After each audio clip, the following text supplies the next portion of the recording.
Hey everyone, how's it going? Today we're going to be doing something pretty neat. What do we... So yesterday...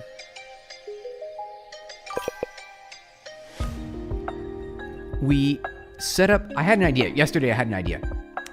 Let me click this button there real quick. Okay. Move my monitor. All right. Yesterday I had an idea. The idea was we could use an embedding model to sort of extract, I don't know, like ideas or concepts based on user input text. You know, things for like moderation. We can use the Gemma embedding model, which has over 100 languages on it. A lot of languages.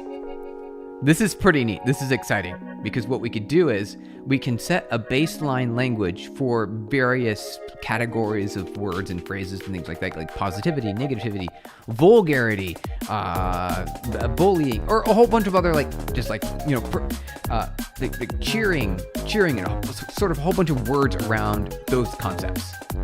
And it allows us to grab any input from any user and then essentially tag what that idea is, no matter what the text is and no matter what language it's in.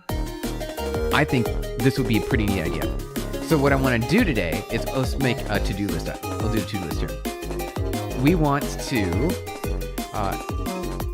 add FastAPI, or yeah, probably FastAPI. We could use we could use Flask or something, right? I was thinking FastAPI. Essentially, we want to turn this into an API, and then turn this into an API. There we go. And also, we could Dockerize it. Dockerize, which means we just write a Docker file. That's all that means. We just write a little bit of a Docker file. And then what else could we do? We could add more components to it. And then maybe what we could do, instead of having it defined in code, we could define it in like a YAML file. YAML definitions. So we want to convert it into an API, Dockerize it, and add some YAML definitions for different ways to classify the input text. That's it. I think that's the core of what we want to do today. I don't know if we'll be able to finish it all. We'll find out. We'll be able to see if we can finish it all or not. We will see. Good to have you guys here. All right, let's get going. Let's see here. Let's pull this in.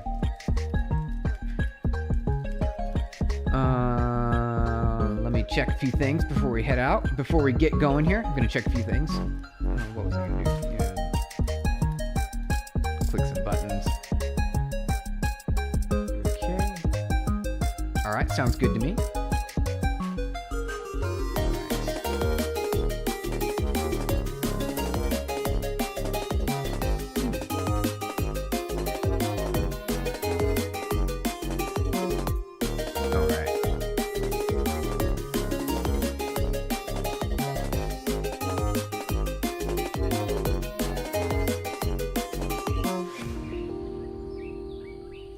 Let's get going. Let's get going. Let's do this.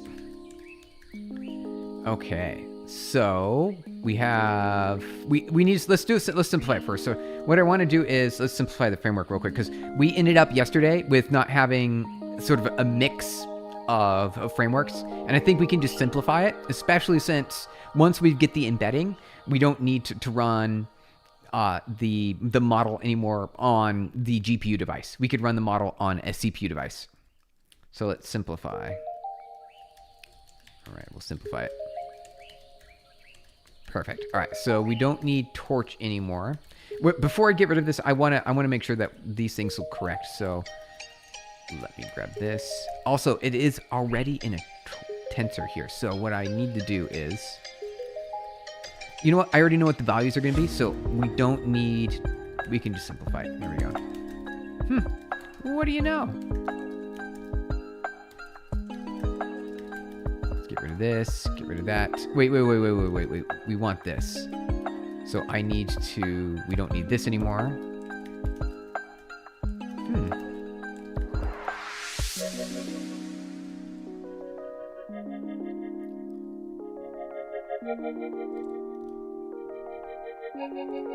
All right. Good to have you guys here. Welcome on in. We're doing a little bit of coding. Yellow, is this Python? Hey, Just Chat, good to see ya. Welcome on in. Happy Thursday. Yes, we're doing some Python. You got it. A little bit of Python here. All right. The idea is we're going to be making a FastAPI server that classifies text in various ways.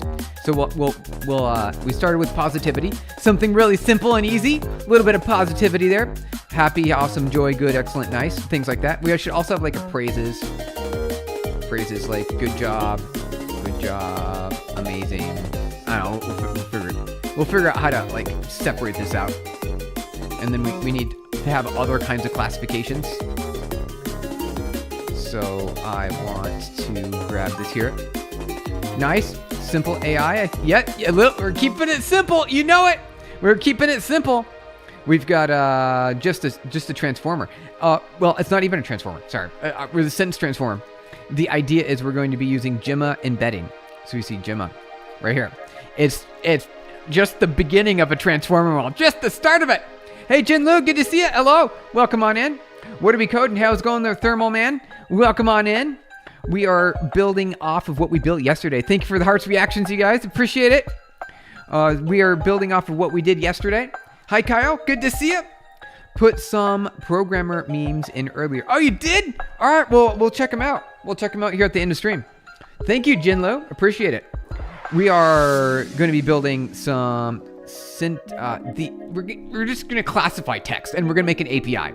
Now, I just said it's simple. That's what we're going to do. A little bit of text classification, and we're going to make it so that way you can classify any language, 100 languages, right? 100 different languages. So it's going to be really neat. It's going to be really powerful. You know what? I should probably update the README. That's what I should do. What's the purpose of this code? Okay, that's when we're so here, watch. All right, so the purpose. All right, so a dynamic classification of text in 100 languages, 100 plus languages. So it's really powerful. This is really powerful text. You don't get this anywhere else. You definitely don't. How do you program this stuff? Do you gotta be like a hacker of some sort? A little bit. Just a smidgen. You need a little bit of hacker in there. Jinlu, Steven's theme now. Yeah, I know. Jinlu's theme. I know, right? That's because of you, Jinlu. I really like your song. So I always start off with the Jinlu song. It's this song here. So if you guys want this song here, I'll share it in the link share. I'll put it in link share if you like this. I really like this song. It's a really great song. All right, link share. Here we go. This is Jinlu's song. All right.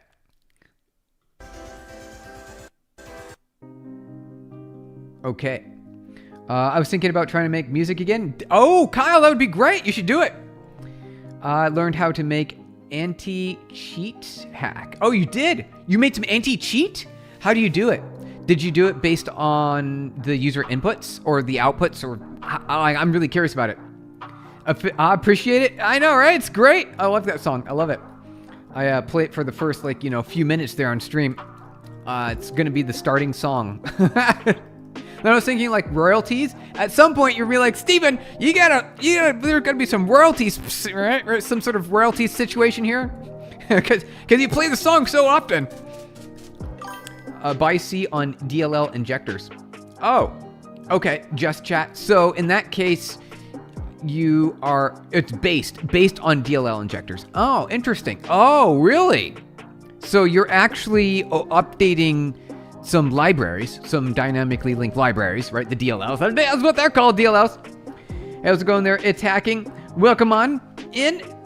Are you hacking into the terminal? I am currently using a terminal emulator. It's called Ghosty. It's called Ghosty Terminal Emulator. I use Tmux and Vim for the text editing. So dynamic classification of text in 100 languages. So we can do things like detect positivity, negativity, praise, and other things, right? Not safe for work things, right? We can do all that. Negativity. That's what we're doing. So I'm going to turn it into an API, and then I'm going to open source it. That's the plan. That's the plan. All right, so we do need to install step installation.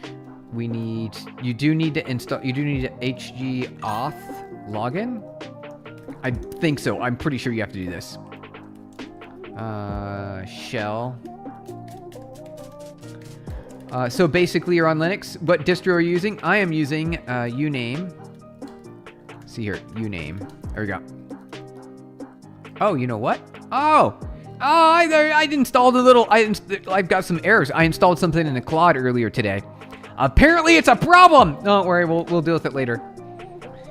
How do I start? It looks like in my head, but not in my hands. Wait, it's hacking. What are you talking about? How do I start? It looks like it's in my head, but it's in your hands. Oh, I don't know what you mean. What are you talking about? Yeah, you named Darwin, so that means Mac OS. That's it. It's like a Linux, but it's not.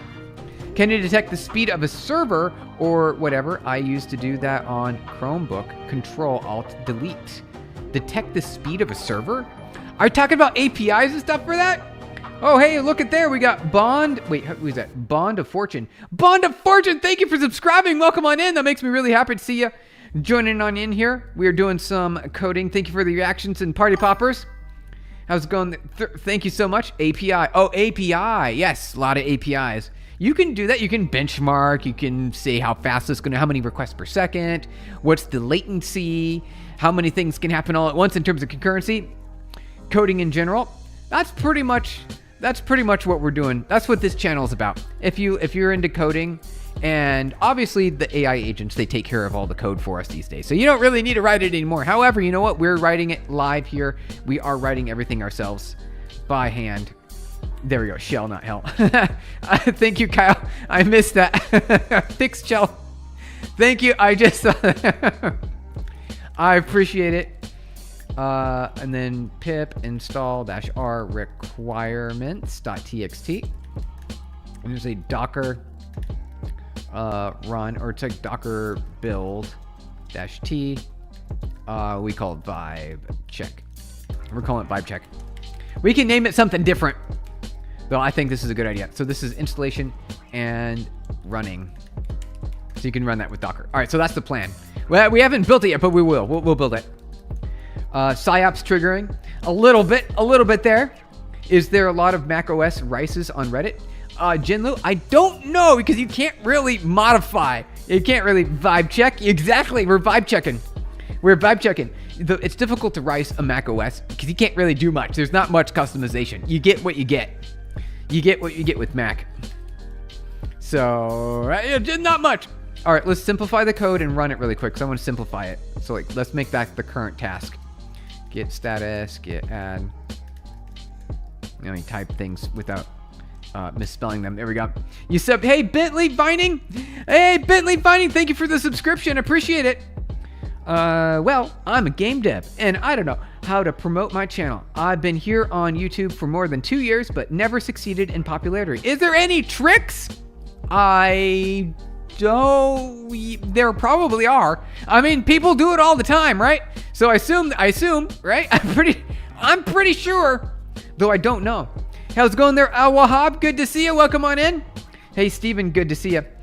Jinlu, deploy to production safely, please. Yeah, all right. I like. Yep. You saw that? Yep, the comment. Thank you, Jinlu, for that comment. I saw you did that earlier. That was funny. I like doing that video. I really like doing those videos when, at some point in my life, when things wind down, I want to make more of those videos. By the way, are you a full stack developer? Yes. All right. Just chat. I absolutely am. Let me tell, for those of you who are new here and you don't know, my name is Stephen Blum. I'm the CTO of PubNub. We raised 134 million. We're at Series E. We've got over 1 billion connected devices on my network today. I've got 68 patents that have patent claims that have already been granted. They're my patents. They're mine right now. I've been in the tech for 25 years. So you could say I'm a little bit of full stack developer, front end, back end, distributed computing, AI, algorithms, data science. I've done everything. You got to do it all. When you start a business, you got to do everything. Let me find you some Mac OS Rices. Oh, I'd be surprised. I'm very curious, Jinlu. I want to see it. Hey, Stephen, how can I have a quick 15 minutes with you? All right, so Sam, Discord, send me a direct message on Discord. Send me a DM on Discord. Hey, Ray, how's it going? Ray, good to see you. Are you a man? Good question. Thank you for asking. Yes, man. You can just be the Alex guy and run on the field at the Super Bowl. That wasn't shown on camera. He was tracked by one of the players. I think I saw that. That would work too. Thank you for the moderation there, Kyle. Appreciate it. Yeah, so just chat. I don't know. I don't know what the trick is. Yeah, if you kept going, what's CTO? CTO is a Chief Technology Officer. And that is my company. So this is my company here. Where are we at here? PubNub. We deliver live interactivity for your users that the users want. That means like multiplayer games, 35 million players on my network every month. Digital healthcare. That means we serving 3.6 million patients. E-commerce, live auctions. You know the live auctions? But thanks. I ain't in Discord, just passing by. All right, sounds good. Sounds good. No worries. Hey, how's it going there, Prairie Dogs? Good to see it. Never mind, I got Google. Google's the best option. Crazy numbers. I know, right? We have been doing this for many years now, a decade plus. I'm old, you guys. I'm old. Same, just chat mean. I'm subbed to you, Steven. Just don't know how to code. Hey, all good. Sounds good. I'm glad you're here. We're gonna be doing some code today. We actually are gonna code, and I wanted to make this better. Let's see here. Close windows, clean things up here. Okay. By this, let's go in the main. All right, let's clean this stuff up. I want to make it look pretty, and we have to do a few things. We don't have torch tensor anymore, so we don't have that. So we can positivity, and then we can get the embedding. All right, so we don't need this. Let's clean that up there. Okay. PubNub. That's a funny name, isn't it, Eric? I know, right? It's one letter away from PubSub, like publish, subscribe. That's what it is. It's a PubSub network. Why no UV? Oh, well, you could if you want to do some UV or UV, you could. I mean, why not? All right, let's add that in, or UV. I'll add it in. I'll add it in just for you since you said it's like or UV. You could do UV, so UV install -r requirements, right? You could do that too. You could do that too. So we say UV or pip. Right, so you have to log in to HG because of license. It's a license thing because we're using Google's Gemma embed model. It's a licensing thing. You're grounded, Eric. Your thinking was your thinking. You're gonna get him banned. Oh wait, what are you talking about? Wait, Eric. Hey, I know what okay, I know what you're talking about. Yep, that is a common mistake. Don't worry. The misconception. I know all about that. Well, I know how to code. I'm currently learning C++ to build some advanced apps. Hey, just chat. I'm excited. You gotta tell me about it. What are you doing? What's going on? Seems interesting. Hey, how's it going there, Harish? Harish, welcome on in. Good to see you. We're building some AI detection system. What do I call it? Here, what do we say? Actually, over here. Dynamic classification of text so it allows you to create your own categories, your own classifications without having to do any AI training. No training involved. So no AI training, and you can get it to classify any text you want in 100 different language. All right, no AI training, classify any text in 100 plus languages. Plus 100 languages. Isn't that pretty neat? I think it's gonna be neat. So crazy, man. I know. You're exactly. All right, let's keep going. No AI training, classify any text. And it runs in Docker, FastAPI. You can host it yourself. Thank you for the party poppers. Good to have you guys here. Welcome on in. I think that is the answer. I think it is. I think it's the answer. So yeah, so that's what I do. I've been in the tech for many years now, and I'm excited to tell you what worked for me. If you have any questions, let me know. A lot of code. Yep, we're doing a lot of code. All right, let's close that. Let's get going. All right, so I want to. This is going to be what I want. This is how do we say this? Here. I'm gonna keep it. I'm gonna clean it up like that. There we go. Let's make it a little bit simple. Praises. Model encode praises. All right, so this will be praise. Okay. We'll do the same over here. V, question mark F, paste, good. Perfect, looking good now. All right, so we got our model, we got our praises, and we need to do a to-do item here. This got to be a to-do item. So we have to do a in YAML format for configuration. So that way you don't need to write any code, and you can have it classify any text you want. Any text you want. How's it going there, quackers? Welcome on in. How old are you? I am so confused. I am in my 40s. I'm very old. I'm very old, you guys. I'm in my 40s. And we're doing some live coding today. Golden, good to see you. Welcome on in. Where do I apply for a job? I need a job. All right, we've got a job for you. Are you ready? All right, so this is my company, PubNub, and we have jobs. We got some jobs if you want them. All right, so I will put this in our Discord chat. You click on careers, and here's our current openings. Here's our open roles right here, you guys. A little bit of open roles there. I'll post this in our link share. Here we go, link share, there you go. In the Discord, you guys. If you want some jobs, we got them. How's it going there, Samuel? Welcome on in, good to see you. You code good, Golden? Nice. You code good, then let's code together, let's do it. You teaching anything? You seem so advanced, my bro. Down to learn something from you, sounds good, Harish. Let's get going, let's do it. So we are building this. I want this to run. So first thing, as I'm simplifying stuff, did I see anything else? So is it detach, run, return the item. So that will grab the item. The embedding is here. Then we compare the two. I think that's it. What is sentence? Sentence is here. Okay, perfect. Okay. So let's run the test. Python main. Let's see if that works. Hey, Battle Code. Hey, good to see you. Damn, you look younger. Oh, well, thank you. I got to eat your vegetables, you guys. You got to eat your vegetables. Hey, it worked. Look at that. All right, first try. Like there. All right, that made me happy. Look at that, you guys. Right there. Thank you for the party popper. Thank you for the reactions, you guys. Thank you for liking the feed. Thank you for liking the live. What is coding? Battle code? Well, it's in your name. It's in your name, Battle Code. What are you talking about? The best part is your, oh, okay. Well, all right. Just chat. You are, if you're learning, hey, you know what? C++ was my first language. However, I think it was a mistake to start with C++. I think it was a mistake because you have to learn a lot of extra things that get in your way of actually achieving a goal.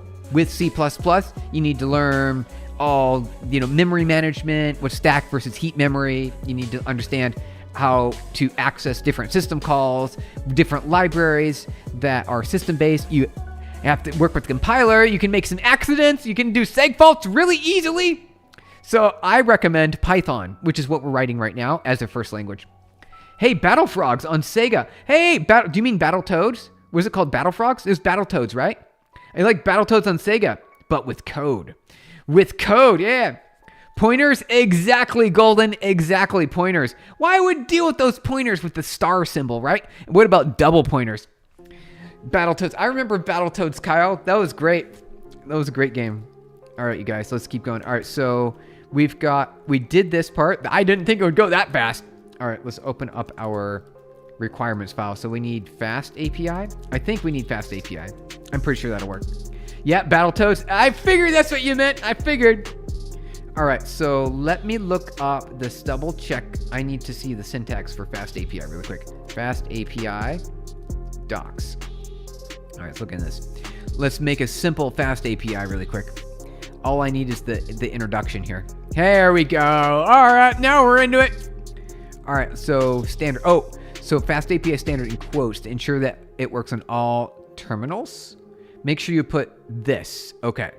So I need to do standard. Is there a better one? There's like a fast API with Gunicorn or UVcorn? With UVcorn, right? I want to do that. Hopefully I get an IPO soon. Cheers, Eric. Thank you. Yeah, appreciate it. We'll let you know. Stay tuned. We're not done yet. There's so much more to go. I'm excited about it. All right, let's keep going. So good to have you guys here. Okay, FastAPI. And we have an app, and then we get a route, and we got hello world. Let me see if I can. I'm just going to type that one thing at a time. All right, so that was FastAPI, and it said standard, like that. All right, we'll try that. Let's do this pip install -r requirements, and then it grabs all the things, and there it goes. Hey, it installed UVcorn. It did right there, right? I saw it. Corn? Yeah, UV corn right there. Look at that. Hey, all right. UV corn is goated. Exactly, MX. We know what we're doing here. Got some UV corn. Okay. So that installed everything we needed. Perfect. So we got the library. So let's do from FastAPI. What was it? Import FastAPI. Always Python. Import FastAPI. And then we need to make an app equals FastAPI, something like that. Is that it? Is that what we do? App equals, yeah, that's all right. We're figuring it out. And then we're going to do at get / and we say def main. Should we main? We'll just say index. What do we get? What parameters? You don't get no parameters. All right, perfect. No parameters. We need to capture data though. We need to capture data. So we'll need to grab something there. Return. We'll just return some text here. Let's do import JSON. Let's also grab JSON. A standard library, right? JSON.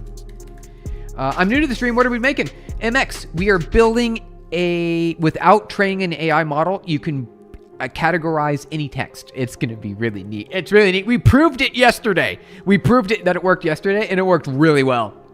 Man, you always stream when it's just midnight for you. Oh, Soki, hey, we're streaming late this week because we had a lot of morning meetings that just filled up my calendar. We had to stream late. We'll be back to early times next week. Tomorrow will also be a little bit later, I think. Look up Granian. What's that? All right, I'm going to try to look that up. Granian. What's this? Is it a Harry Potter thing or is this for Rust? Oh, Rust HTTP server for Python. Oh, look at that. A Rust HTTP server for Python applications. Hey, look at that. GDW, thank you for subscribing. Welcome on in. Good to have you here. This is amazing. Look at that. GDW, appreciate it. Appreciate your subscription. Kyle, this is great. Where'd you find this? Kyle, how'd you find this? Have a single correct HTTP implementation supporting 1, 2, and eventually version 3 of HTTP. Nice. Avoid the Goonicorn and UVcorn tools. Provide stable performance when compared to existing alternatives. Hey, we might have to try this out. We might have to check this out. This looks great. Pip install Gradient. App sync, scope, review, send, receive. Await, send. Hey, that's pretty nice. Hey, I like that. It's pretty good. What happened with the code? What's it for? This code, so the code that at least Kyle was had up on screen, this is called Gradient, which is really neat. I need to share this to my team. Gradient. I need to share that. So I'm going to put this over here for later so I can have that, so I can remember it. Kyle, thank you for the reference. I set up my project repository today. Hey, Soki, write a structure. Every time you do something, there's another tool I need to consider. I know, right? The world's changing. We're on a fast streak. Stormbreaker is not working. Stormbreaker? That's not good. It sounds like it could be a problem, you guys. That could be a problem. If you check general, I put some macOS Rices there. Jinlu, all right, let's check it out.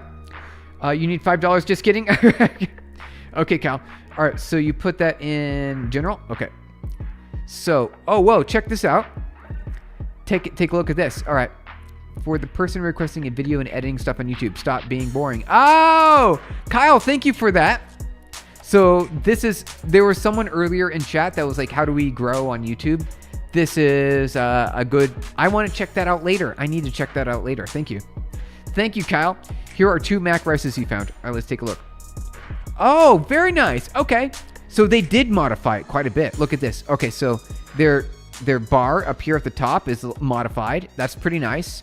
I recognize this. They've also got their some sort of overlay, iTerm overlay, iTerm 2, which makes it look very nice. And they've also got an arranger. Okay, so you can update the view of your Mac pretty well. Look at that. Okay, so that's just a bunch of pretty windows there. That's a bunch of pretty windows. So okay, so you can modify it pretty well. You can do some modifications there. I see what you're talking about. That's pretty nice. Jinlu, thank you. Highly recommended video. All right, Kyle. Good to hear it. So we'll have to watch this later. I'll have to watch it later. Soki used UV for the first time today. It was rapid fast compared to Conda. Well, Conda is pretty slow for sure. UV a bit faster, and we were using pip just now. Pip works okay. All right, is this gonna run? I don't know. Main, Python main, Python main.py. Okay, FastAPI. No module named FastAPI. Did I? Oh, because I typed it wrong. FastAPI. Now we'll probably be a little bit better there. Hey, is it working? It looks like it's working to me. Oh, just kidding. Just kidding. All right, what? I typed it wrong. What did I do? What did we do wrong here?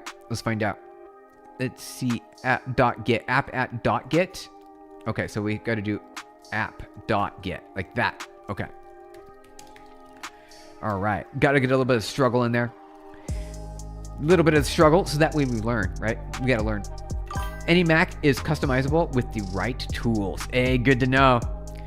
That is, so I could probably, I've got mostly just stock basic stock Mac, essentially, other than a few installed configurations in my dot files. That's about it.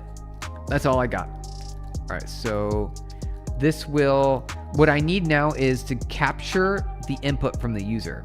So when we run this, do we have to do something else here? Why did it exit? Why did it exit? It should have kept running. Because we're running FastAPI, right? Is there stuff I'm missing? We might have to do a little bit more. No, it should work. This should just work straight. Items, name, price, base, class, item. Okay. This will item ID, integer string equals, or Q, query. Okay, query. So this is what I want. Q for string. Okay. So how about post body? Let's do a post. Is there a post in here? Post. Should we do post? I think post will be fine. We'll just do post. So FastAPI post. All right, so FastAPI post body example. Let's grab this really quick. Let's get a post body example. That's a little bit more than I was hoping for. I was hoping for something simpler. Let's see, item.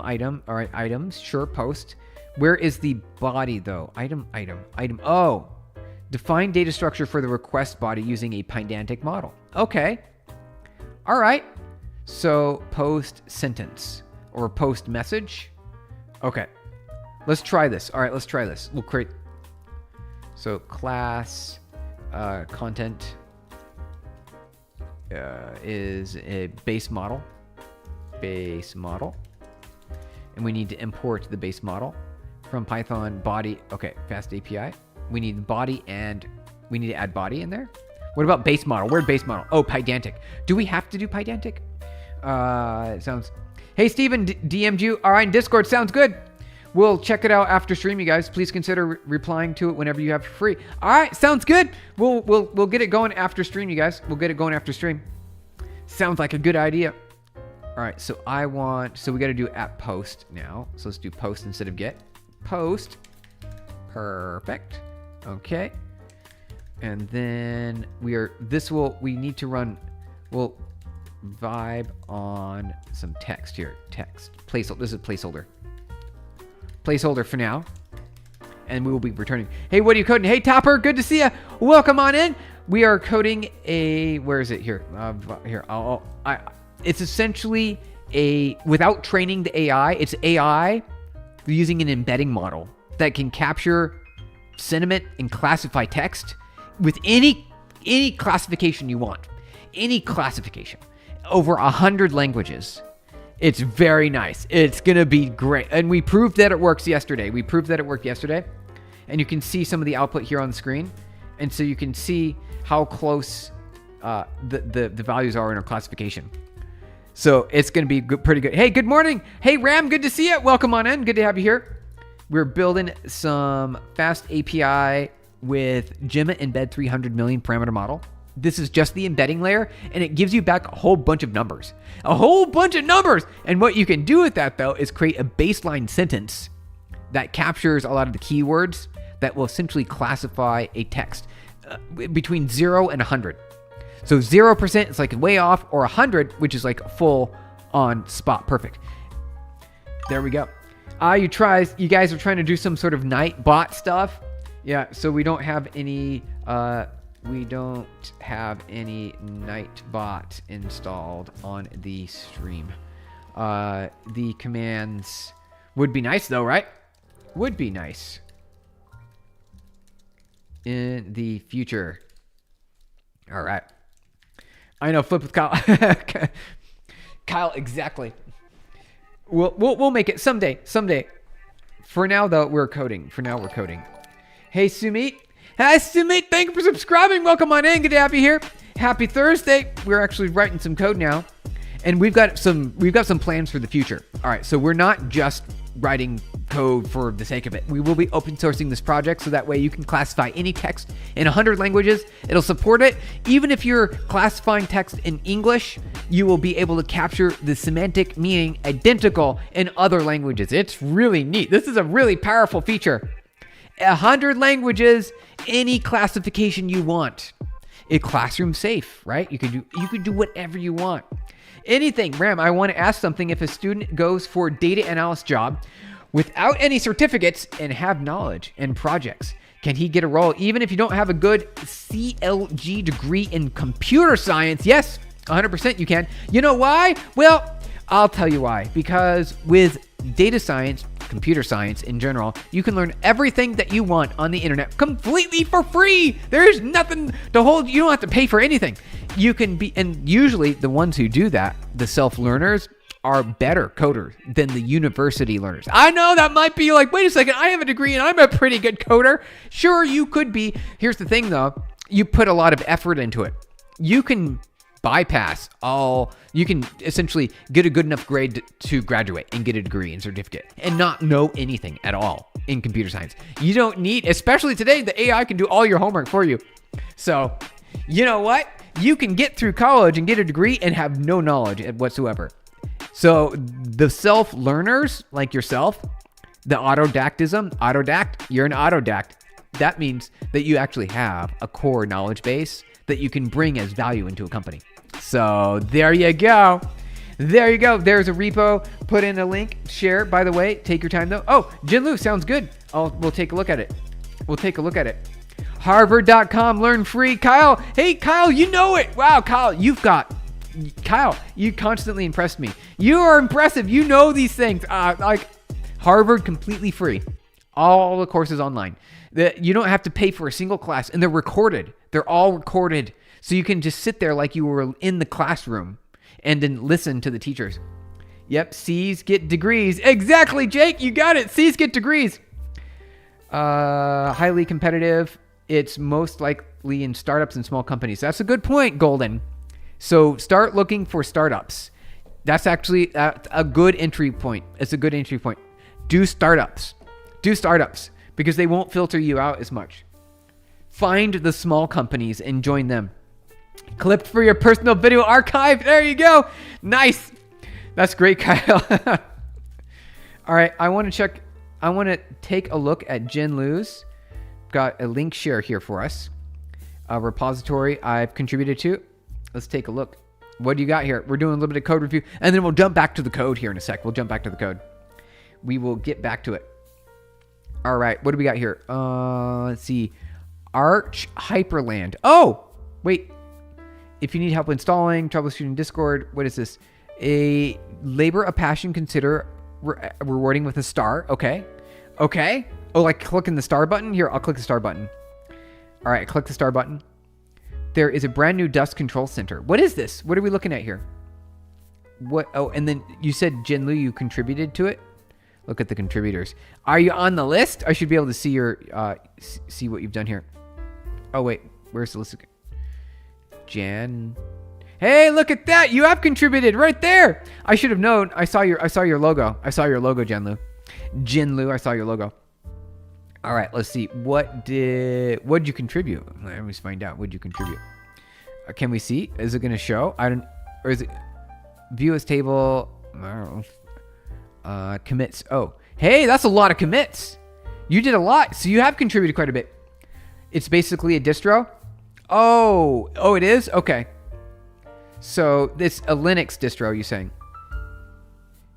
File system, hardware config, dual booting, install. What?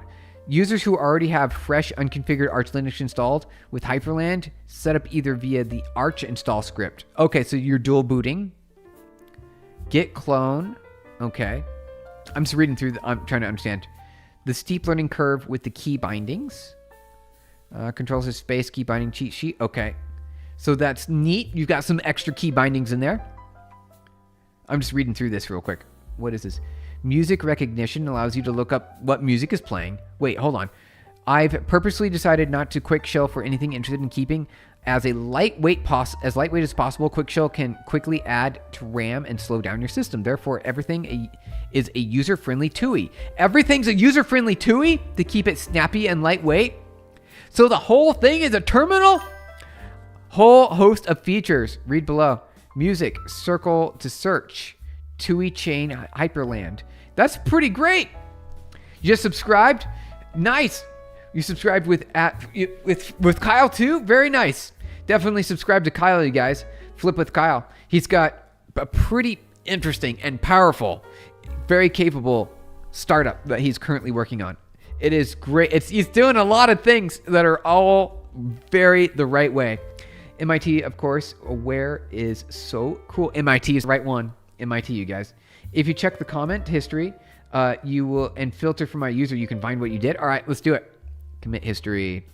Let me look for, wait, is there a filter? All users, here we go. Jan Lu official. Updated config dusk. Oh, so you got some YAML files there. You did a lot. Look at that. You've done a lot for this. This is impressive. Okay.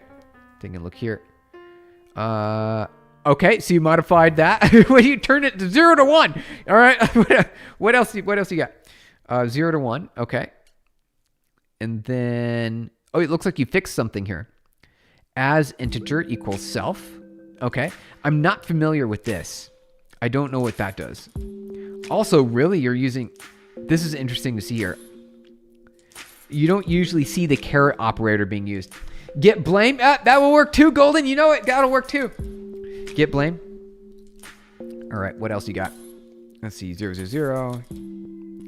0, 0, 0. Back over to the previous window. Thank you.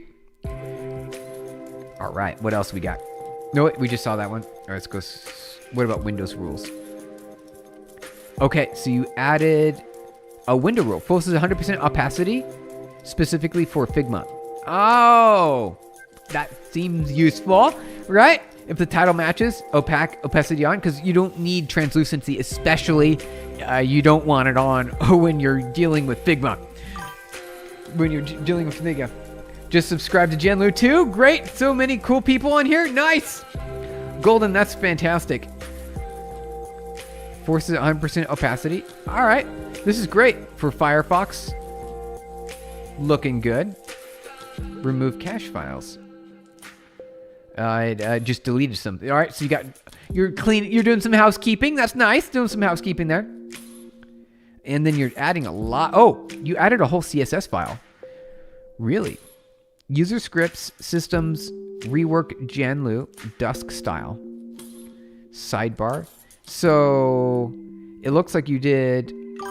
There's a Python in here too. What'd you build? Janlu, you've been busy.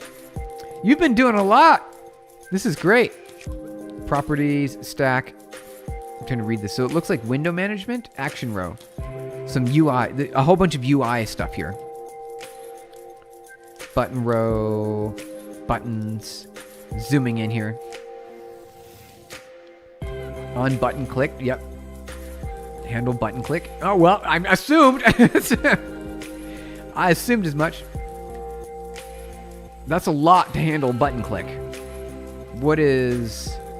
So the only thing is, for me, the indentation, level of indentation, I like to keep things 1 or 2 indentations maximum, just from a coding style perspective, because it keeps things easier to read, because now I have to track a lot. It is more difficult. Don't get me wrong. Writing simpler code is more difficult. It's code that is less complex. It seems like it should be simple, right? It seems like it should be simpler. However, it's kind of the opposite. Python and GTK. Got it. Okay. That was you moving stuff. All right. When we were doing, okay, the previous one. Hey, Abbott. Good to see you. Hey, man. How y'all keep up with so many programming languages? Is this comes after spending so much time in the industry and it just adapts it? Yep. Just time in the industry, you guys.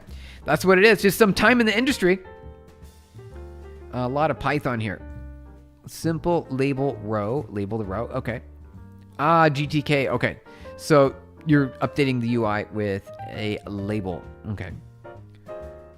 All right. Jinlu, this is great. You did a good job on this. I think overall, I'm pretty happy and satisfied about that. Hey, look, it's the min things that we were looking at earlier.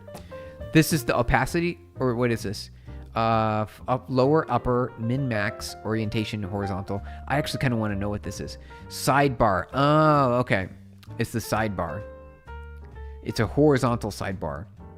And you allow it to be scalable. Okay. So it lets you grow it and shrink it. All the way down to 0, apparently. You can go all the way to 0 if you want. Oh, is it a slider? Oh, I should have read. It's not a sidebar. It's a slider. Of course you can go to 0 or 100. Thank you for the reactions, you guys. So good to have you here. Lower is for the min value of the slider. Yep, there you go. There you go. Very nice. So you've done a lot. Jinlu, this is great. Look at that. So many different things. I won't read through all of it though. A lot of optimizations. What do we do here in optimizations? Thank you for the reactions, you guys. It's good to have you here today. We are writing some code. We're reading code right now. We're reading the code. Only read only config. Okay. I'm just kind of declare set variables and okay. Integers for Boolean efficiency. Sounds good. Wait. Integers for Boolean efficiency? What do you mean? Hold on. Wait. Don't you want them to be Booleans? Boolean for Boolean efficiency? Wait a second. I don't... What? I see you're setting the integers. However, you could be true, false. All right. Some common terminal color escapes and some TUI optimization. Nice. Very nice. Some useless code. Sounds good to me. Sounds good. Wow, there's a lot of stuff you did here. Hyperlock theme manager. Wait, it's not just a theme manager, it's the Hyperlock theme manager. It is extra. A little bit of extra theme manager there. Exit alternative screen, resets to cursor visibility, cleanups and traps. Okay. The trap allows you to, I believe, capture user input. So that way you know when you want to clear and exit. So you can clear. Bash really loves integers. Oh, is that what that is? Okay. The more we know. We're learning new stuff today, you guys. This is great. So this is definitely Bash now. Now we're in Bash zone. All of this is Bash. That's why. That's why. We're all in Bash world here. All right. That's why. Trap. Hyperlock theme manager is the lock screen theme manager. Oh. All right.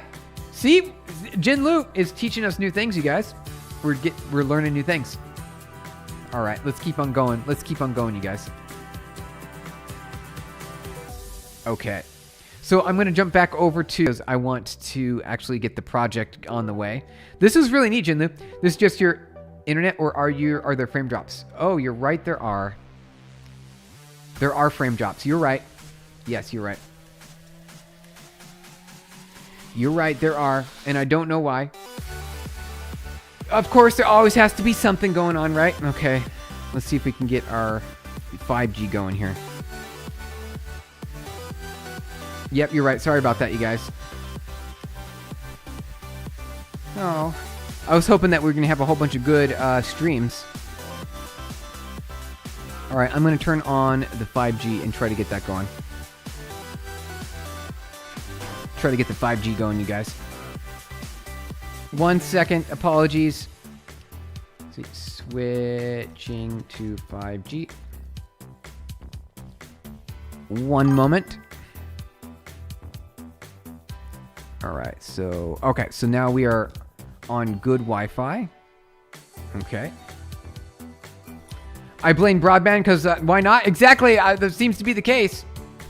Might as well blame the broadband. All right. So we're gonna keep going here. That's disappointing. That is disappointing all around. Oh, it's no worries though. Hey, we're still here, you guys. I don't know if you can hear me or not, but we're still here. We're still here.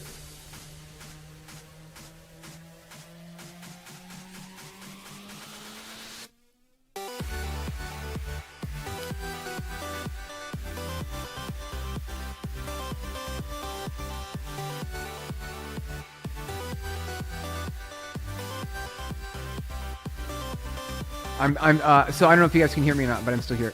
Let's see here. We hear? Okay, good. Nice. All right. We'll keep on going. We'll keep going here. See if it catches back up. So I do have 5G on. However, I'm worried if I unplug the cable to the router, it will cause some issues, and I don't want to drop stream again. So what I'll do is I'll just sort of let it sit here, and then I'll do a little bit of coding.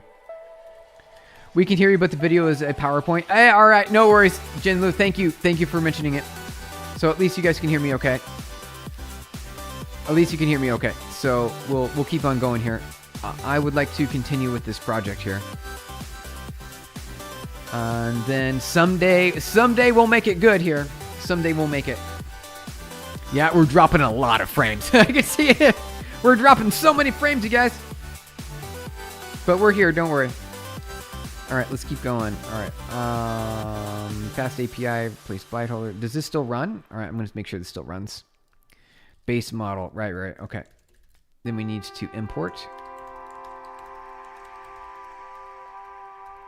All right, looks like some of the bandwidth is coming back. It looks like we're back now. It may be, I don't know for how long though. We'll see. It says it's good. All right, let's see here.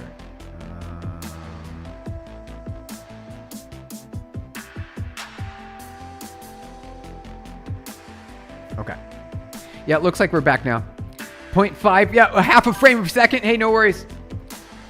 Thank you for watching. All good. All right, all good though. Yeah, even at the low frames per second, it looks like we're back to full frames on my side. So we'll see. We'll see if it looks like we recovered. We recovered there. Okay, let's keep on going though. Looks good now. Nice, Golden. Nice. All right, great. Good to hear it.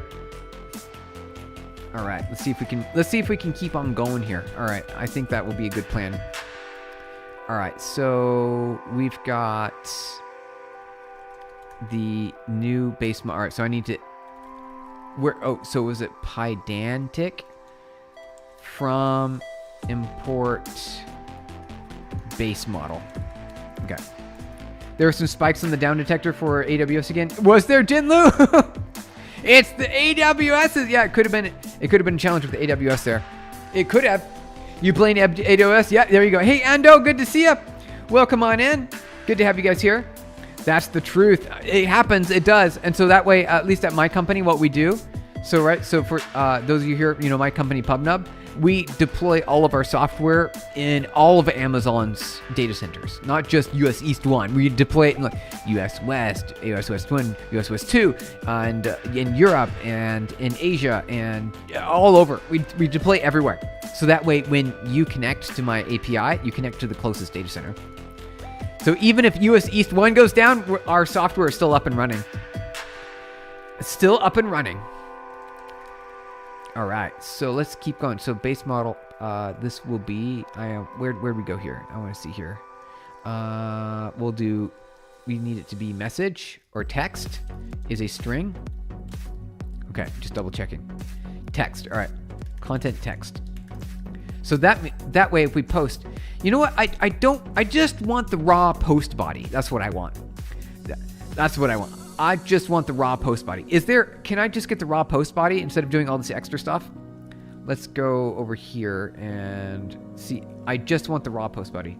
Just raw post body. That's what I want. How do we do this? How do we get the raw post body? That's what I want. Request. Okay, so we need the request. Okay. Perfect. That's what I want. That's a lot better. So that means that I can get rid of this. I don't need that. That cleans that up. So that reduces a lot of stuff. And then I add request on top of that. Okay, perfect. Perfect. Now we're cooking. Okay. Bytes equals request.body. So we grab the request. Okay, perfect. Request equals a request. REQ. Question, would it be a good idea to deploy some backup instance on another cloud provider like Azure? Yes. So we also do that too. Got some GCP in there. We got some Azure, some Microsoft.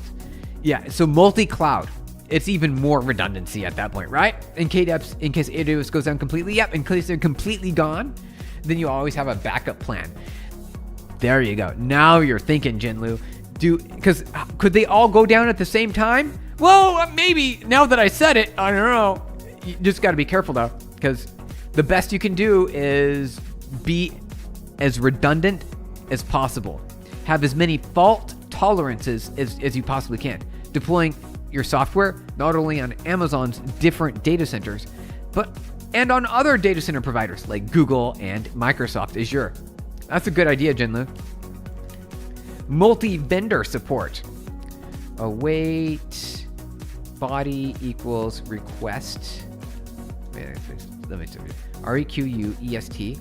Wait, I spell that request. Am I spelling that correctly? It just feels weird. Request. Okay. Dot body. Can I do that like that? Is that the way it is? Yes. Oh wait.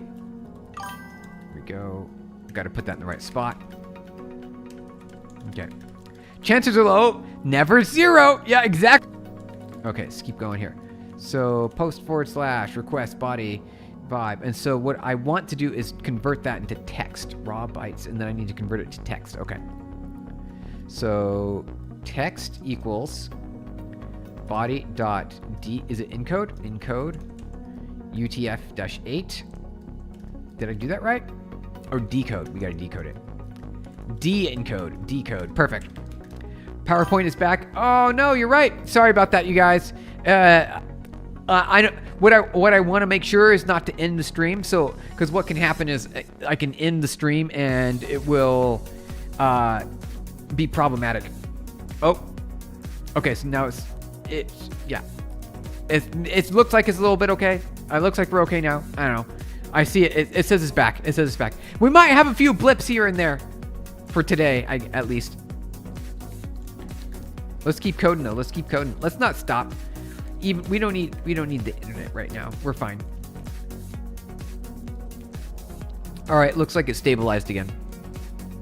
Okay, so decode placeholder. We don't want to do placeholder. We want to say text. Okay. How do we respond? Do we just return? We just return. Let's do this. All right. I think that's it. That's all. Can't tell if you're a dude or. Oh, how's it going there, Maverick? Good to see you. We are a dude. Hi, Steven. Did you ever try Gleam? Oh, July. Hey, how's it going there, July? Good to see you. What is Gleam? Let's look that up. I don't know what that is. You said GLEAM. What is this? Is this it? Gleam.io. Give runaways with Gleam. Oh, runaway. Sweepstakes? This might not be it. There's a lot of Gleams. Gleam programming language is probably what you're referring to. A friendly language for, I like the star, look at the star, for building type-safe systems that scale. Import Gleam, PubNub function, io.print. That seems pretty nice. It does look pretty clean. So, I mean, it's got the braces, right? The curly braces. Programming language, yeah, we found it. It looks pretty nice. Did you mean name? All right, so it's got some helpful errors. Elixir. Gleam makes it easy to code written in other Beam languages such as Erlang. Oh, and Elixir. So there's a rich ecosystem of thousands of open source libraries for Gleam users to make use of. Gleam can additionally compile to JavaScript, enabling you to code in the browser or anywhere else the JavaScript can run. It also generates TypeScript definitions, so you can interact with your Gleam code confidently, even from the outside. That's great. I've never heard about this. This is amazing. Let's take a tour. Hello, Joe. All right. Let's see. Hello, July. Hello, July. So zoom in on that so you can see what we're building here. Hello, July. Now where's the run button at? Where do we click run? Enter? Wait, 0. Is there a plus? Is there a run button somewhere? Oh, it ran already. How did that happen? Wait. How did that happen? Anything. Oh, it just immediately runs. July. It's interpolating immediately. That's amazing. It's immediate evaluation. That's pretty interesting. Look at that right there.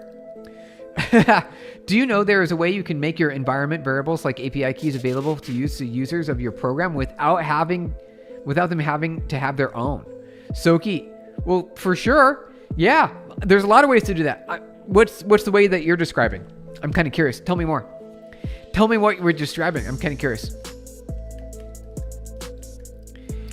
I'm curious to know a little bit more. This is great, you guys. All right, let's keep going. This is what I want to do. I want to make sure that our API is working. In our to-do list here, so we got a to-do list right here, a README file. I want to at least, so we did this one, so I simplified it. It worked. It's proven. It's already there. You saw it. We simplified, and it works. And it works. So, and then we're going to add FastAPI. I want to at least do that. At least do that. I mean, like, I don't know how to do it. That's why you're asking.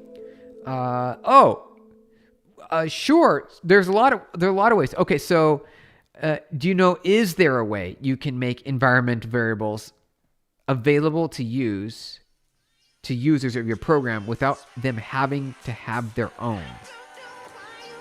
Well, you have input screen, right? So you get an input screen. You can do an input screen where you say, hey, put your API keys here. Input fields. That's like a very common pattern, right? For environmental variables, though, you can grab them for env bars. However you want to do that, you can do that as well. Just operating system, grab an environmental variable based on the name. You could do that. Lots of indentation. I know. We got a lot of indentation there. What happens if you paste it on the same line? Does it break? How is it still working? How does it know? How does it know? It doesn't require any semicolons. It just knows a space apparently is a delimiter. I meant like... Okay, Soki, I'd like to help you with that. I would. I'm just not sure exactly what you're just talking about. I'm not exactly sure. API keys available to users of your program without. Gleam uses option as a result, like Rust does it. Nice. I like that. Pattern matching is even more powerful. Yeah, pattern matching, purely functional. Recursion instead of loops. No mutability. Oh, wow. So you don't have any mutes. Okay, that is nice. So they're really going for a very stable system. Mutability, though, can be important from a performance perspective, though I assume they built it in a way that it doesn't affect performance all that much. And casually, it's compiler, so it's written in Rust. Oh, really? Gleam isn't written in Rust? That's amazing. Have them get their own API keys and have them set it up themselves, maybe. That's what I was thinking, Golden. Exactly. That's what I was thinking. You and I are on the same page. We're thinking together. That's what we're doing now. You and I are on the same page. That's great. Okay, so I want this done. I want this done here. So we basically did it. Now I just need to run. Oh, I need to run it with UVcorn main. And do I do like app or something like that? Await request body. Await. Oh, I do async from async. Like that. There we go. Wait, not there. I do it differently. I do it here. Here we go. All right. Oh, never mind. Oh, I think you're on the right track. That's the only thing I was thinking of too. I wasn't thinking of anything else. Does that work? Did we do it? So where is it running? What port is it running on? Let's see here. Tell you what. Oh wait, that's a problem. All right, so ps grep uv corn. Where is it? So we could just say I only see one. Okay. Oh, it was loading. That's why. That's what was going on. It was loading. I was like, quit it, close it quick. Also, tooling is a copy paste of Rust 1, so it was much comfortable. It was so much comfortable. Sorry for distracting me. Hey, July, no worries. I like learning about these things. If you guys have other things to show, I'd be very interested in learning more about them. Also, It's great. Got recommended a live stream where you can control Ubuntu via YouTube chat. Really? What do you even do? You browse the internet, you run some commands, like you uninstall, can you like stop it from running? What else can you do? What's your favorite language? Hey Garcia, good to see you. Welcome on in. Favorite programming language would be, so I've got a few, right? So I would say favorite is Rust because of how powerful it is and what it's done for my business. Python and JavaScript. Those are the three. I probably tend towards Python because Python is more AI driven. The ecosystem for AI. Exactly, Golden, rm-r./root. Just get rid of the root users directory completely. Hey, if you want a root user, oh, sorry, all that data's gone now. There you go. You forgot sudo. You need sudo in there. Sudo. You gotta have that sudo exclamation point. Also, it compiles to JavaScript and the code generated is 30% faster there. That's amazing. Was a blog on the same website you visited before? Oh yeah, right. Yeah, I got sudo. Yeah, you gotta get the sudo in there. July. Apparently, Gleam is the answer. Gleam is the answer that we didn't even know we needed this whole time. All right. So let's close that. I want to get this running happily. I want this. All right. So what is the? How do we? Let's see. Run UV corn. FastAPI. Run server dev mode.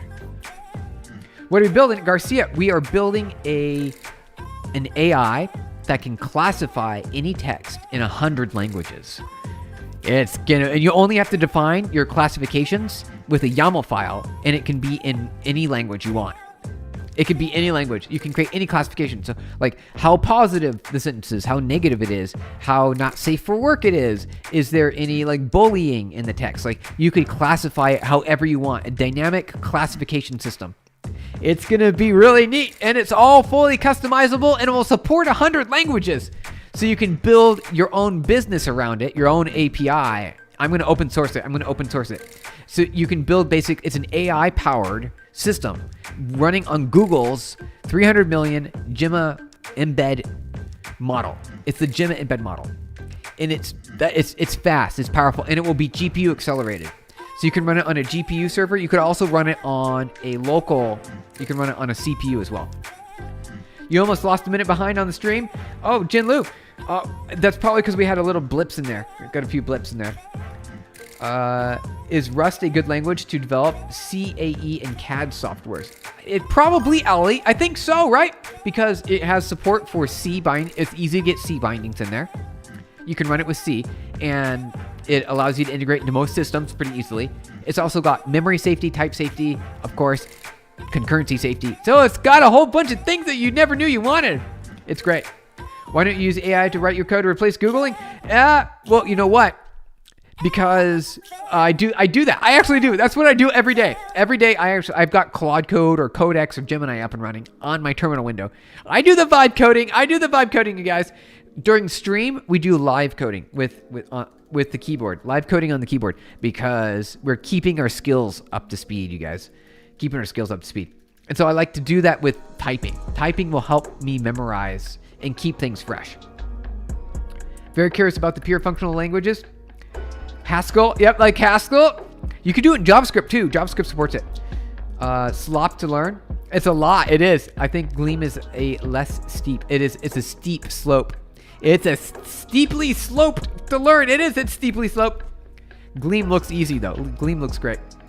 So why don't you use a param based rather than having so many print statements? Oh, this is debugging. To do, remove.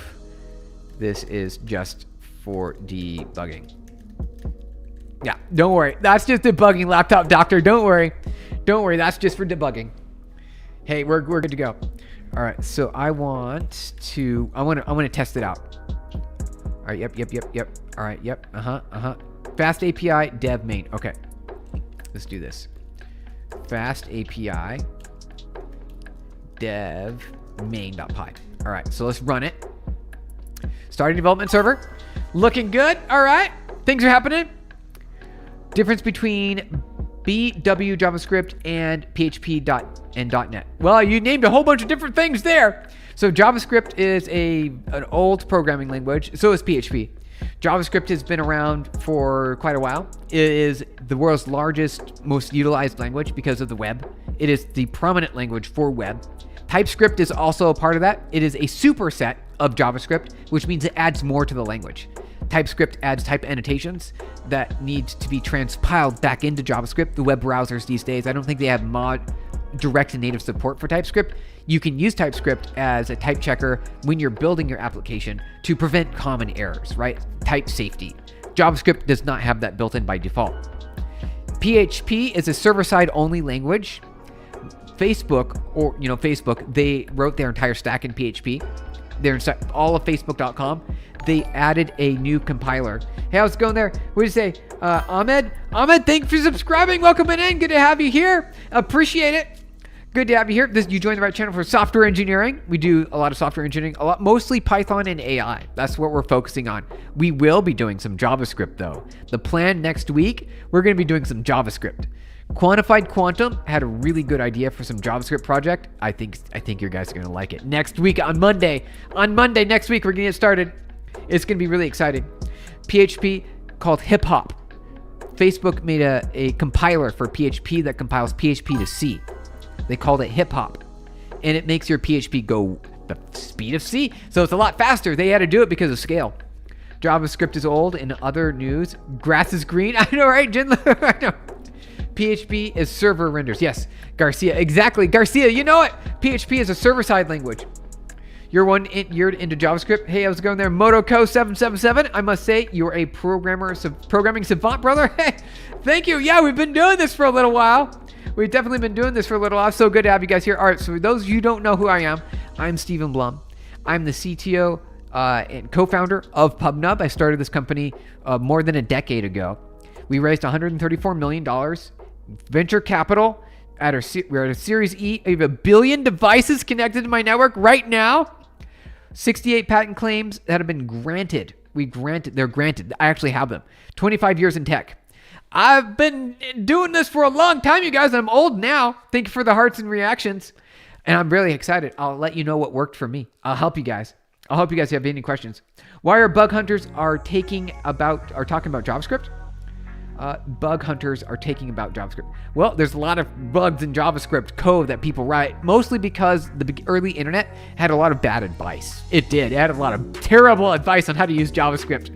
It was awful. And they're like, this is how you write JavaScript. And they weren't completely wrong because you could write JavaScript using the prototype extensions and internals of the JavaScript. You don't want to do that. You want to keep things simple.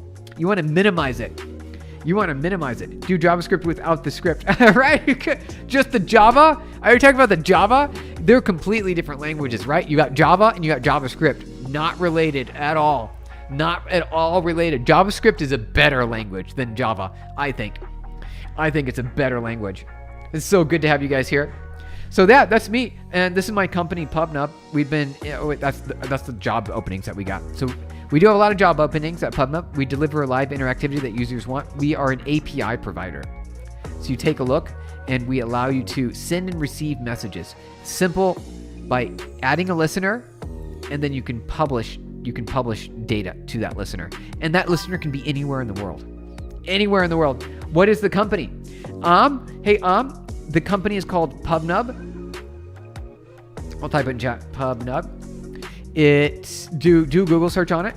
It's the API. Yep. It's an API. We're an API provider. So I've got an example for you since you're asking. There's a tour section here. Click into JavaScript.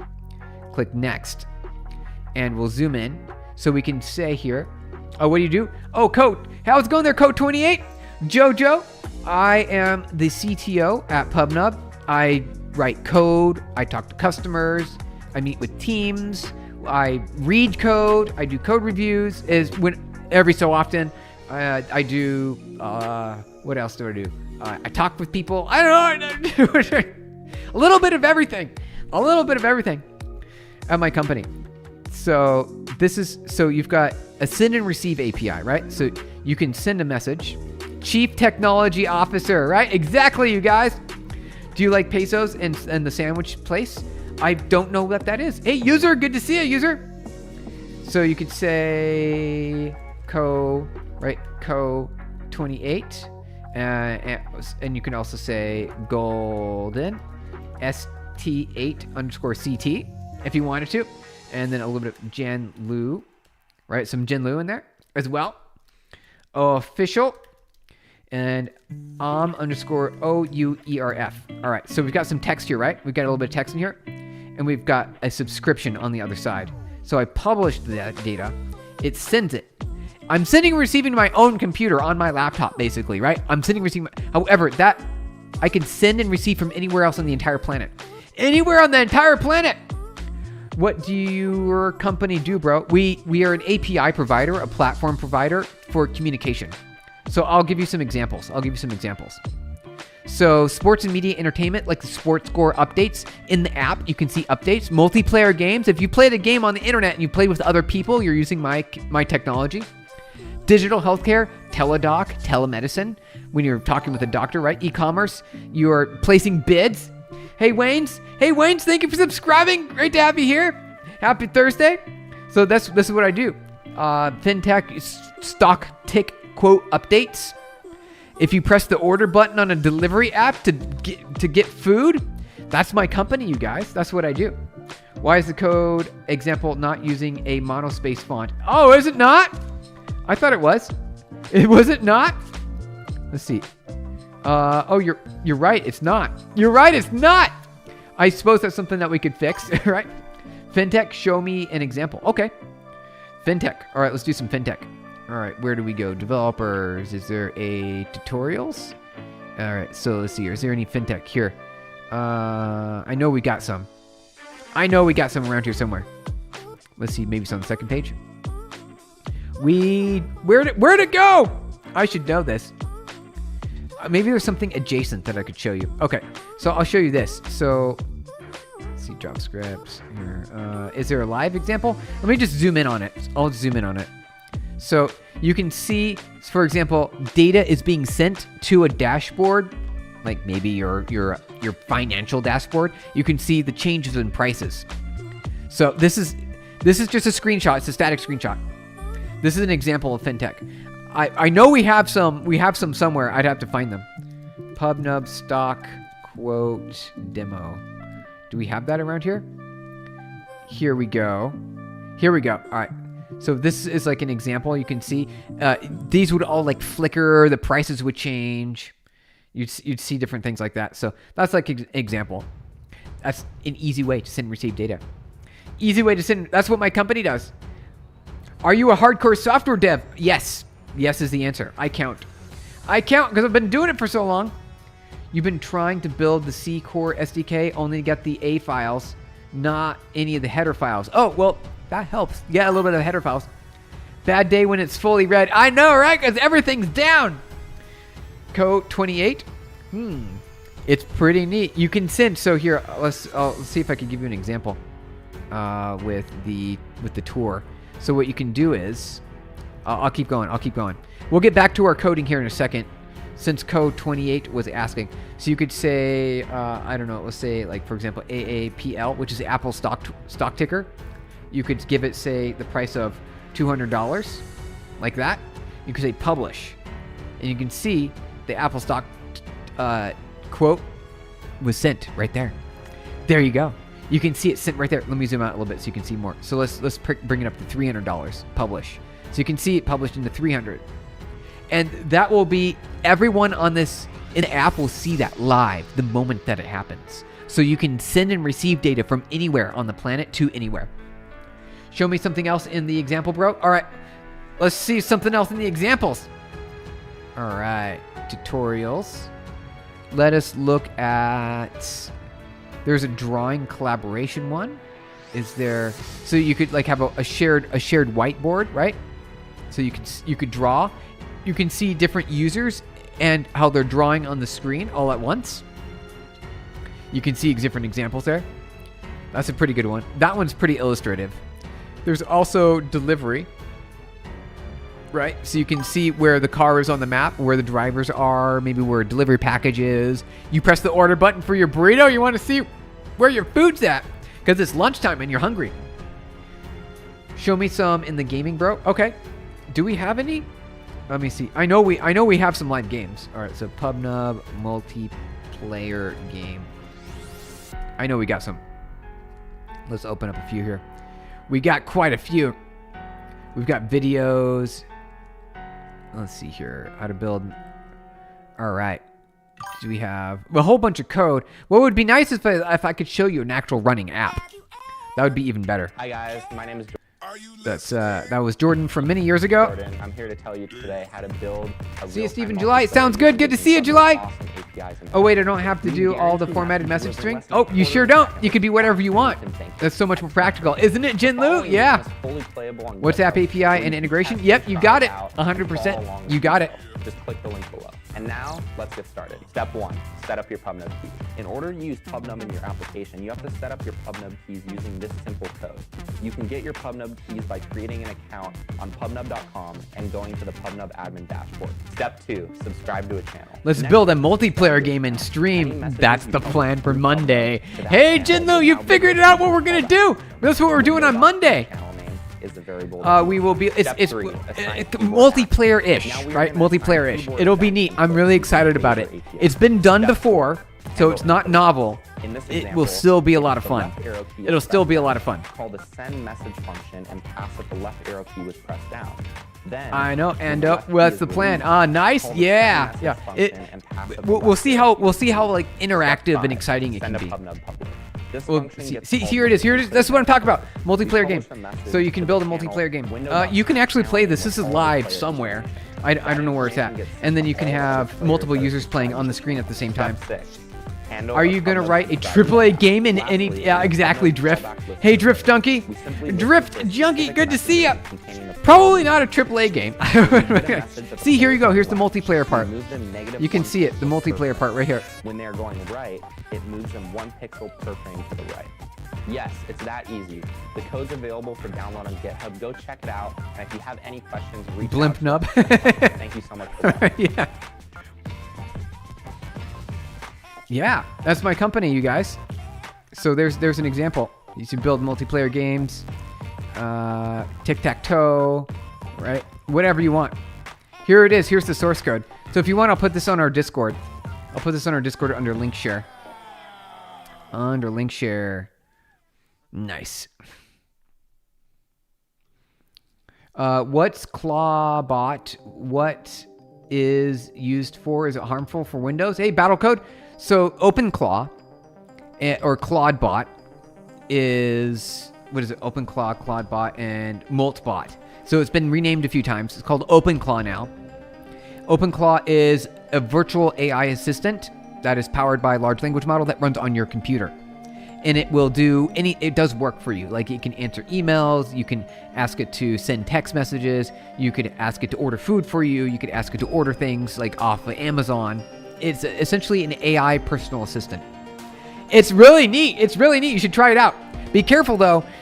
It's a security concern, so you should be careful. Is there a real multi-time analysis for data? Yes, we also have that as well.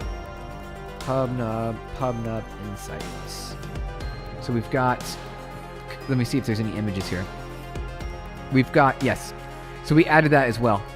We added that capability. I don't know if you can, might be a little bit blurry there. So we added full analysts for real-time multi-user data. It's there. It's in the dashboard if you want to check it out. GTA 6 using PubNub before actual GTA 6. I know, right? I'm actually really excited for GTA 6. I think it's gonna be great. All right, you guys, let's get back into some coding. I want to do some coding. Let's get back into it. Does it hook into a kernel, the AI? It hooks into an agent. So it's an AI agent that runs on your computer that has access to tools to be able to perform tasks such as send an email, order food, but it could answer a Slack message, right? You could have it work for you. It could make it look like you're working when you're not. It hooks in. Thank you for the hearts reactions, you guys. So good to have you here. All right, so nice, perfect. This was what I'm looking for now. Look at that. All right. So here's what port is that on? Did it say what port that's running on? It says port 8000. Okay. So let's do port 8000. Let's do that. Curl HTTP : localhost force 8000 / and we need to post it, right? We got to do a post body. Got to do a post body. So basically, there's like a data science who works at PubNub. Yeah, there are multiple. We got a team. We got a dedicated team of data scientists. You know it. You figured it out. You know what we're doing over here. Okay, we want code. Put some pictures in general for I took earlier. Oh, wait, what? Okay, we want a code. You put some, oh, right, some memes. Are you talking about the memes? The memes, yeah, we got to do the memes. Jinlu, since you put them in, we're gonna go through those, I promise. We will definitely go through those. Because you put them in. What is the song?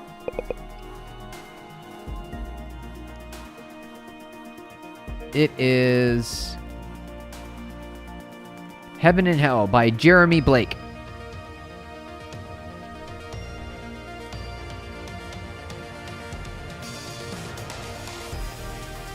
It's a pretty good song. I think it's pretty epic. I'll put it in link share so you guys can have it. There, it's in Discord. It's in the Discord, you guys. The memes are for the end of stream. Yeah, we'll do the end of stream memes. We will. I want to get a little bit further on the API that we're writing, and then once we finish up with the API, we'll get over to the memes. I like this song. This is a great song. We're gonna repeat this song. Especially in time series analysis. Yeah, time series. You want to do some AI? We can do some AI in time series. We can do some data analysis. We can do a whole bunch of things. It's really neat. We know how to do all of it. PubNub would be more fun if it was called PubHub. That was one of the ideas. That was one of the ideas. That happened. I'm gonna replay the song. Start the song over. Play song, please. There we go.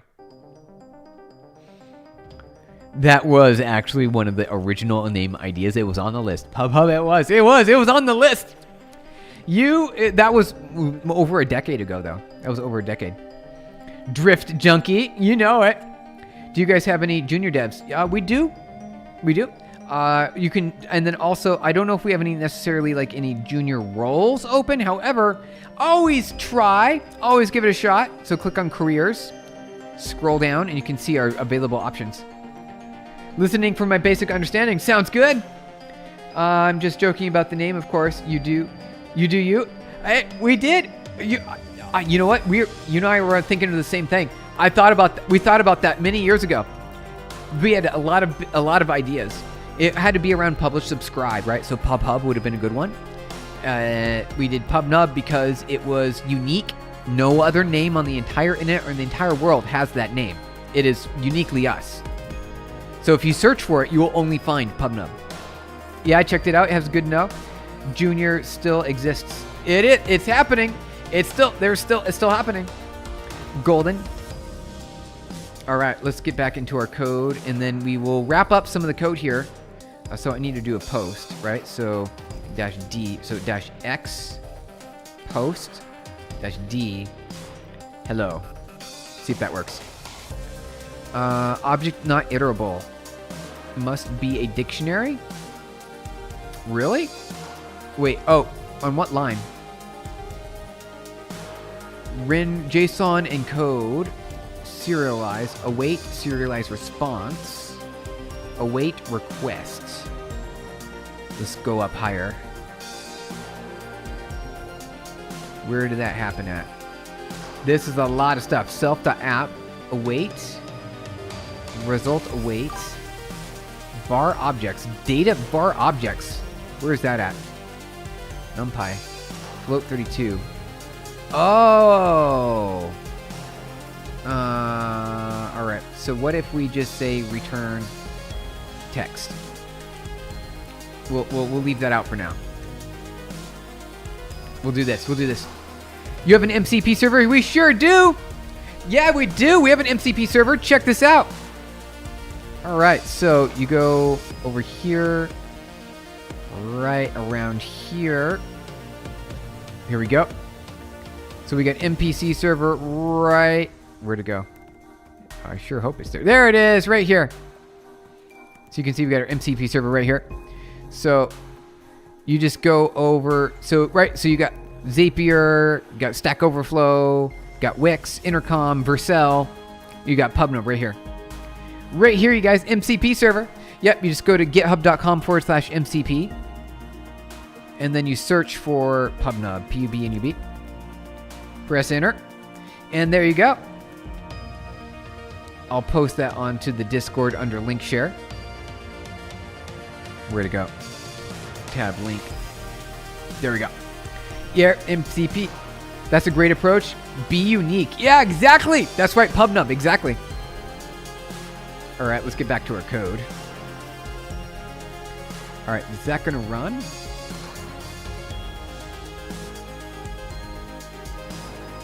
Okay, rerun. Oh, there it goes. Oh, perfect. Okay, nice. That's what I'm looking for. All right, now I'm happy. Now I'm happy. All right, so we can fix that. So echo text. Perfect, perfect, perfect. So what is that one? All right, so it needs to be in an array. So I think we can do this.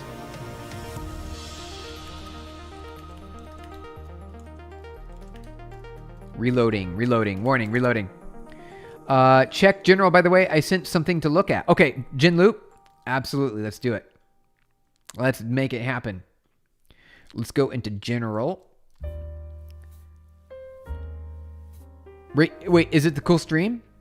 Is this it right here or is it something else? You said cool stream? Cool stream you found? Is this the one right here? Let me know if this is the one. I'll click on it. In general, you sent something.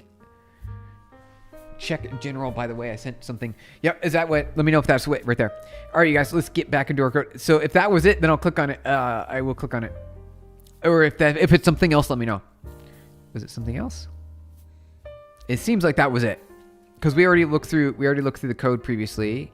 And I think that's what it is right here. Cool stream you found. Okay. Is it gonna work now? I know we're gonna find out.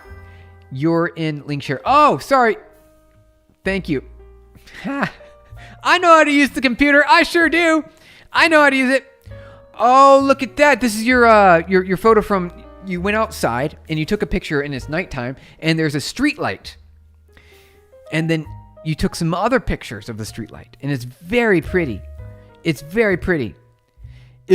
Wait, why is it blue? Why is it blue? Is this it right here? Why is it blue? Looks very nice though. I like it.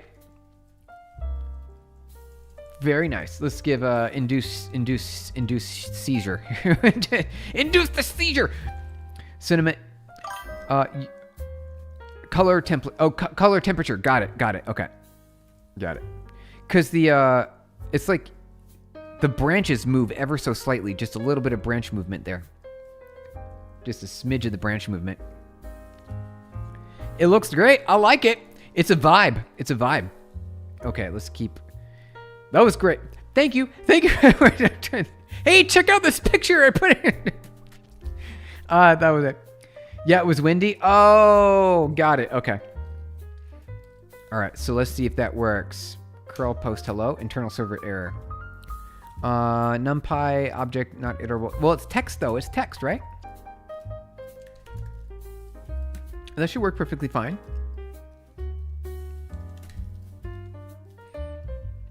All right, let's try running this again. All right, why no like? Why is it not like?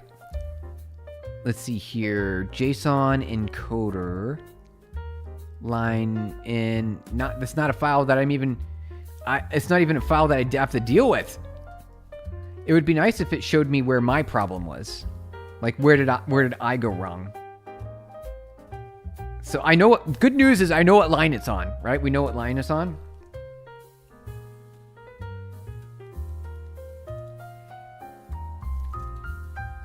All right, main. If the sky had been clear, it would have taken pictures of the stars. Ooh, you can see the stars?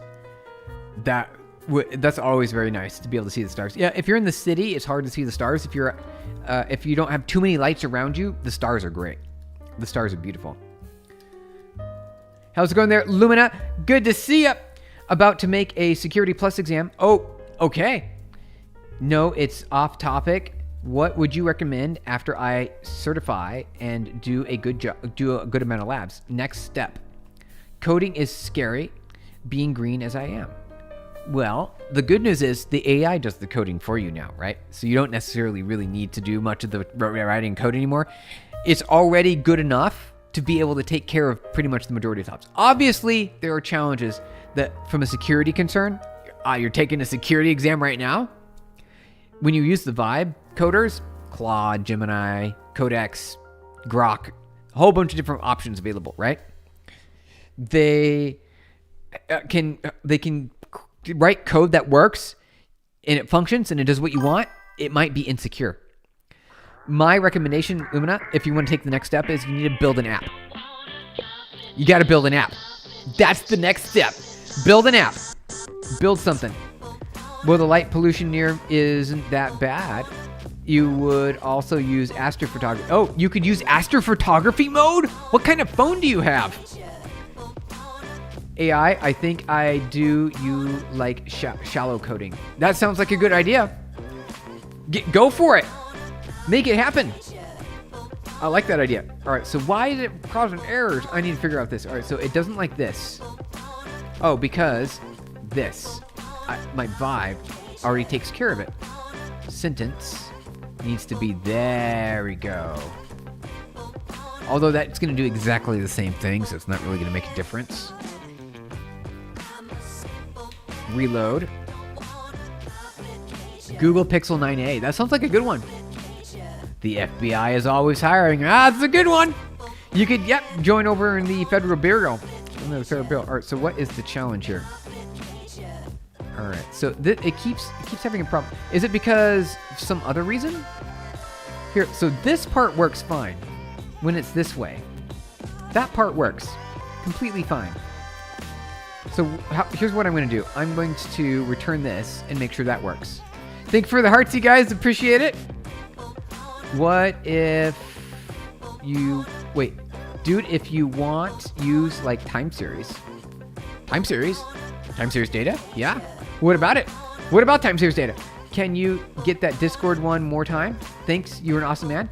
Oh, you want the Discord link? Yes. Let's get you that Discord link. All right. Copy. Here you go. Just for you, Lumina. Let's see. Got to click into the chat here at Lumina. There you go. There's the Discord link for you. Join on in. We do a lot of software engineering and a lot of other computery-like things over there. Time series analysis. Yeah, we could.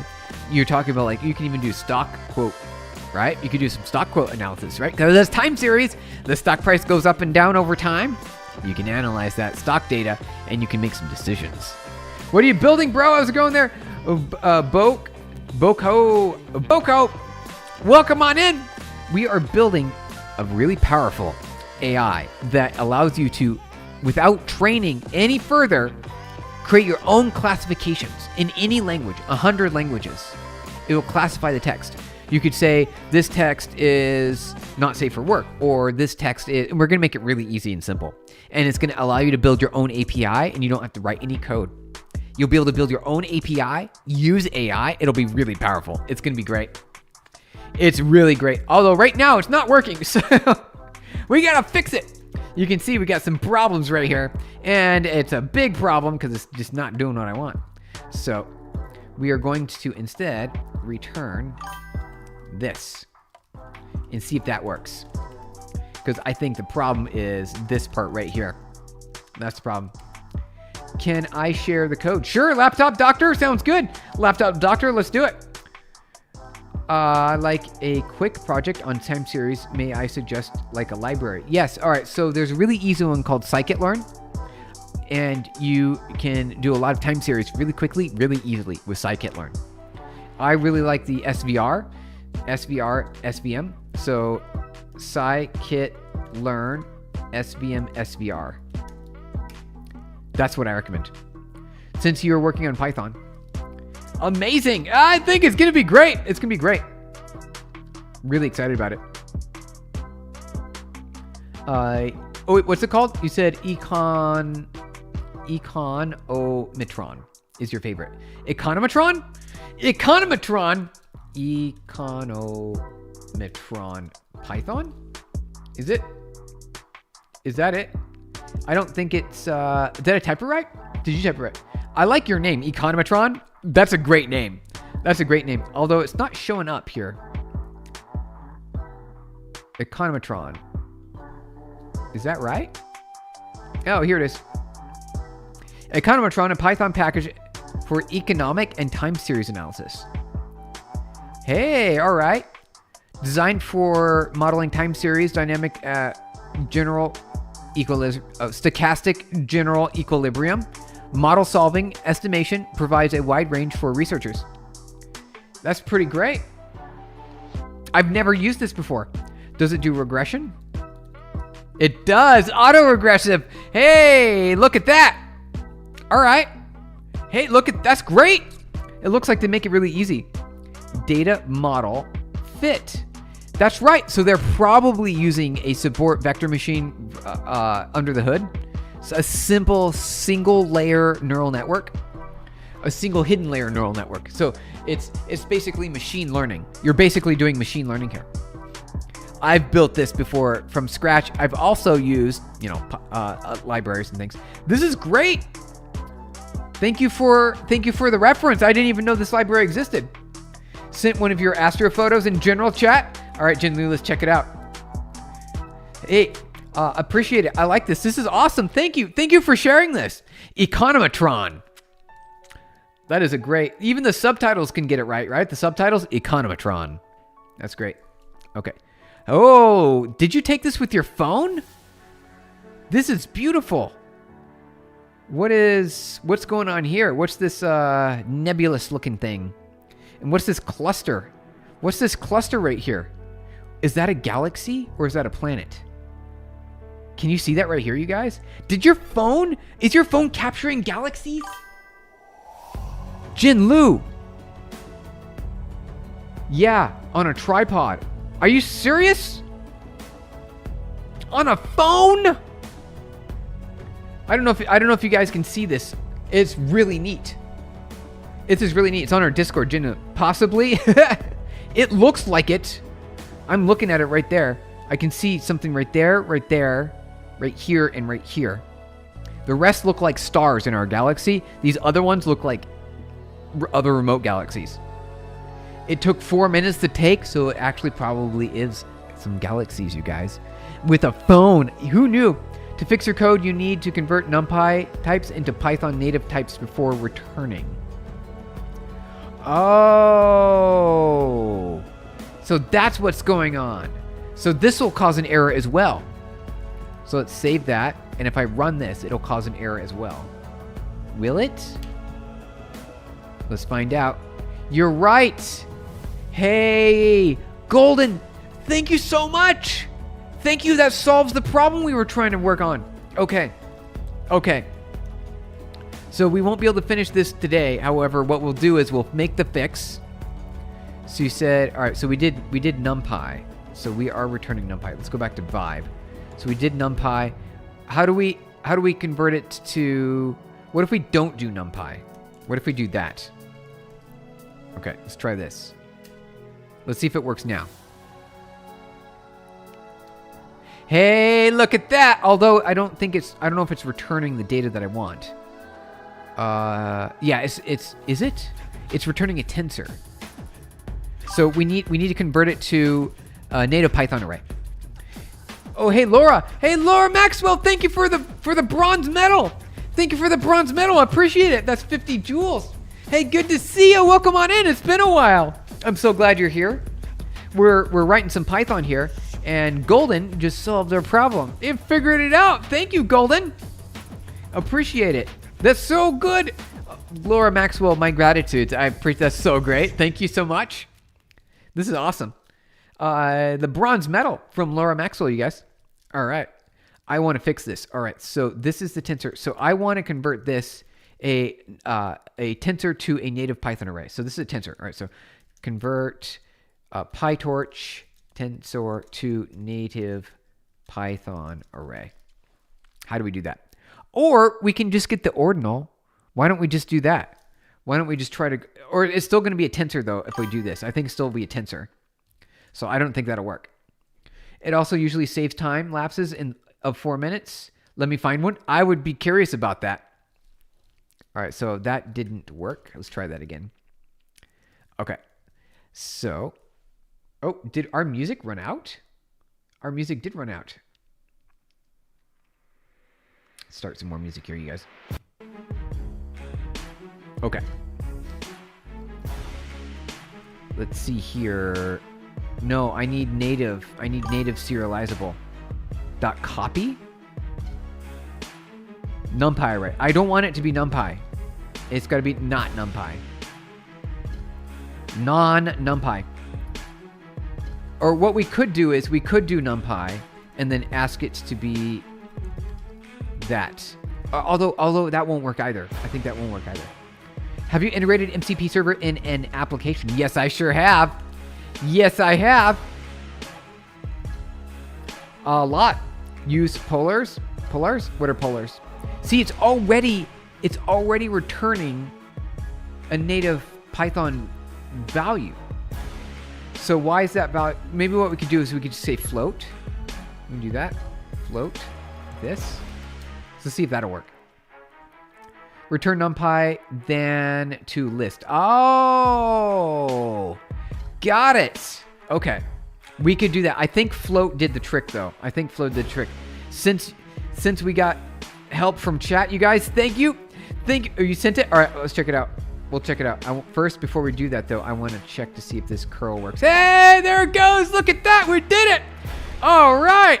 All right, so this is great. So now that we've got a server working, hey, thank you, you guys. Chat, you solved it. You solved it. Thank you.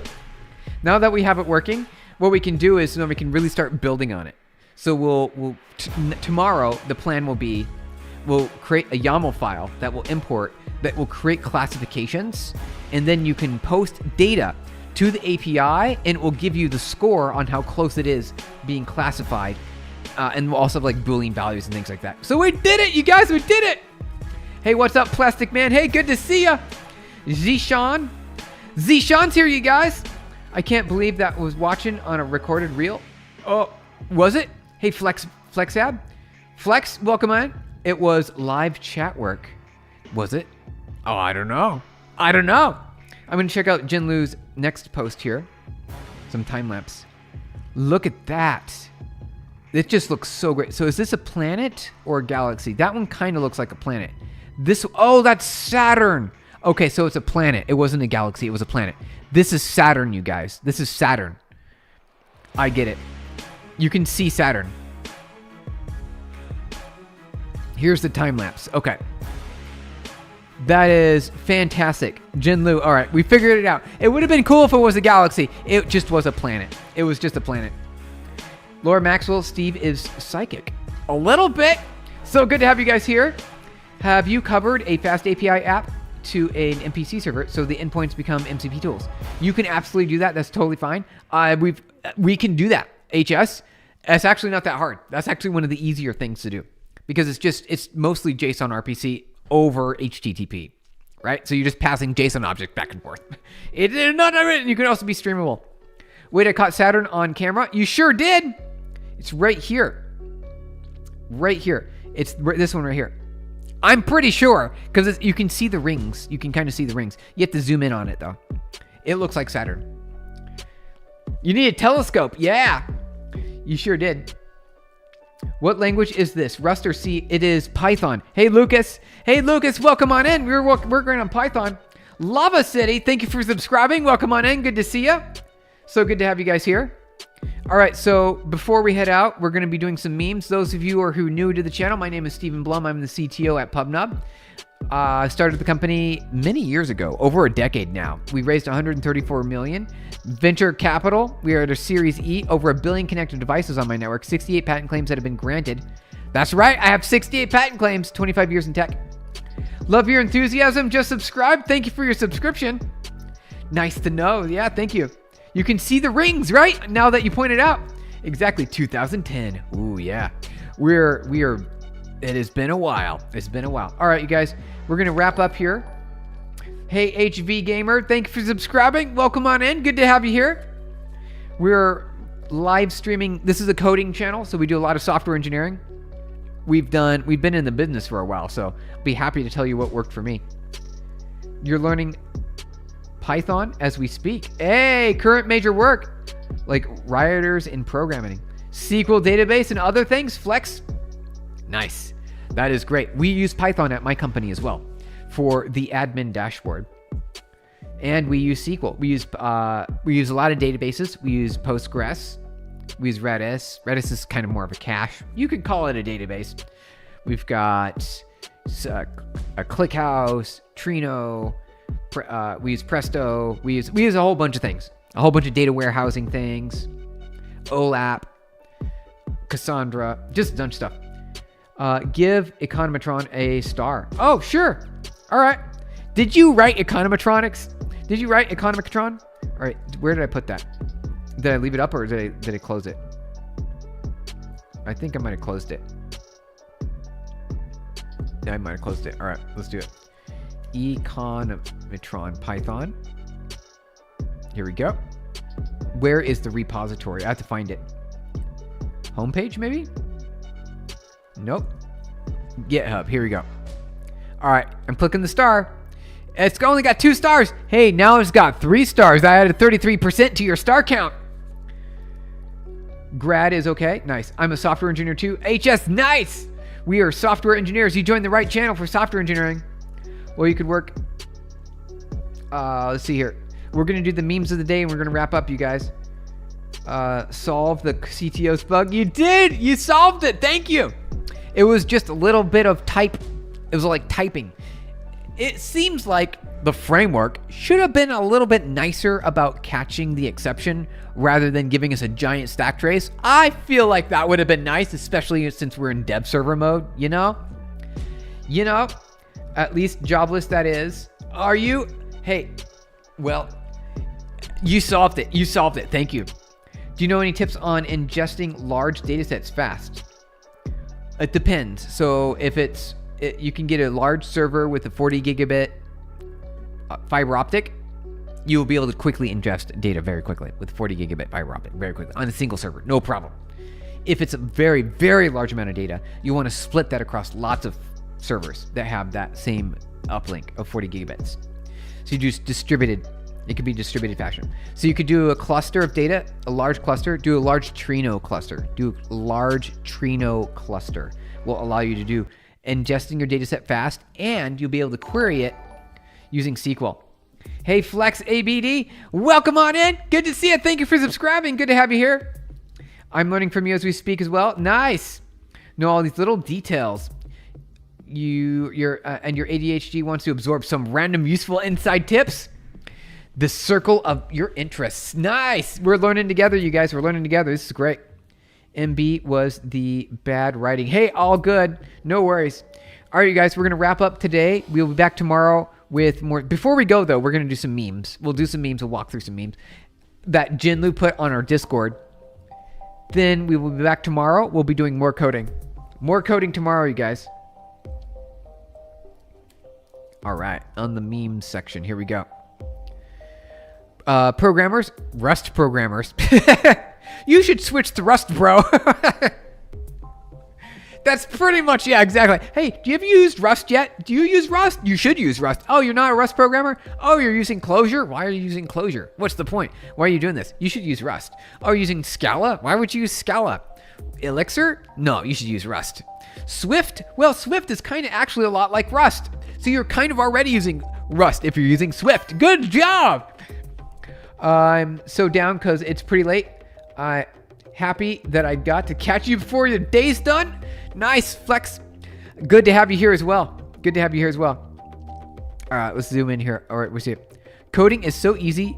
I remade Spotify in 7 minutes. You technically can now. Why are people getting degrees for this? Hey, you don't need to anymore because of AI. One SQL injection and that app is cooked. Yep, exactly. What do you mean? Oh no! Oh no. That's the world we're in right now, you guys. This is the world we're in right now. You vibe code it and you're cooked because security purposes, right? It's your responsibility. You deploy the app, you got to be responsible for it. Tom Cruise at 60, programmers at 30. Because you're sitting all day. You're sitting all day. That's what I'm doing right now. If you can't, I don't know, you guys wouldn't be able to tell. I'm sitting very oddly. My legs are like doing this in the chair right now, which is not. I need to remember to sit properly. There we go. Oh no. Need to parameterize those with percent %s. You're right. Yeah, you got to escape that for the input before the SQL is interpreted. You don't want to put in raw text. You want to escape it. It's got to be escaped. Otherwise, they can drop table. They could drop table. My back hurts. Haven't even reached 21 yet. You got to sit correctly. Sit correctly and you'll be fine. I slouch sometimes and I need to be upright. So this, good memories. Good. Thank you. Cross legs, hyper-focused, hunchback. Yep, exactly, Laura Maxwell. You know it. You know it. My manager explaining the simple bug fix to the client. Me knowing it requires refactoring the entire code base. Sometimes it does. Like, oh, it's no problem. Hey, customer, this will be fine. It'll be no problem. We'll take care of it for you. It'll be fine. It's going to be perfectly fine. You don't have to worry about it. It'll be just a few lines of code. No big deal. It's actually going to take a lot more work than that. But we're trying to make the customer happy. That's you, is it? It's you? My lower back is already trying to leave me. Oh no! That is so real. It happens all the time. It happens. I've done it myself. I've done that too. I've done it too. This dude next to me trying to on the plane. Thank you for the hearts, you guys. Coding like madman. Oh wait, what is this? It looks like this is Visual VS Code. You can see the logo. So this is VS Code. And it looks like you've got some vibes going on. Yeah, you can see a little bit of the vibes over there in the corner. Yeah, a little bit of vibes going. Got a terminal down here. Do you use debugging mode a lot in PyCharm? Can you make a vid on it? I only use Vim. I've used notebooks before. Tableau, Jupyter Notebook. I've used them. They're fine. I stick to my terminal window. I like this. This is my development environment right here. I like this. Look how fast that is, you guys. Oh, that looks so good. This is going to be such a good API server. I'm so excited to release this. This will be great. I need to open source this. Python is Python from what it looks like. Yep, Genlu. It looks like Python because you can see the comments. You can see the dot notation. Although, I mean, that looks like a last there. This could be. It looks like Python. It does look like Python. Can you see? Yeah, it is Python. There's a dot py and there's a PyCache file. There's a PyCache folder right there. Laura Maxwell, Ninja. Yeah, exactly. Laura Maxwell, so good to have you here. I think Slenderman in the reflection. Yeah, a little bit. Yeah, it's doing something over there. Full airplane mode, meaning no internet.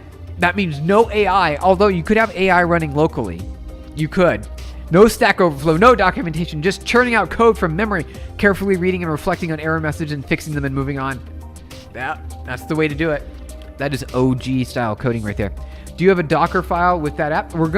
We will. The idea is right here. So we will add a Docker file. So that's the plan right here. Add Dockerize. We'll Dockerize it. So we added FastAPI. Now we need to do, I count this part as done right here. So we did this. Dockerizing. It's going to happen. That's the plan for tomorrow. So tomorrow we're gonna get further. We'll Dockerize it. We'll prepare it for production. And it's going to be amazing. It's going to be amazing. All right. Next meme. Like father, like son. Welcome to the JS show. Version 25 for an introduction type help. 1 + 1, 11. Yeah, right, exactly. Welcome to Node.js. 1 + 1, 11. Seriously? Wow, I didn't know JShell was a thing. So this is from a while ago, and then you use Node.js. Of course, JavaScript, right? It's JavaScript. That must be the REPL. This must be the REPL. New project idea. It will only take 2 days. Let's do this. Click on the VS Code. 1 month later, you got your spaghetti. You got your spaghetti. It's going to happen. It's going to happen. Oops. Oh, wait. One last one. Last one. I've cleaned the house. The house is now read only. Please do not edit the house. I really I like that one. I like that one. That was my favorite. Because when you clean the house, you don't want it to get dirty again, right? So it's read only now. I like that one. That one's great. Yeah. All right, you guys. Thank you for joining in. We'll be back tomorrow with more coding. We're going to wrap up. The plan is a dry pasta, no sauce.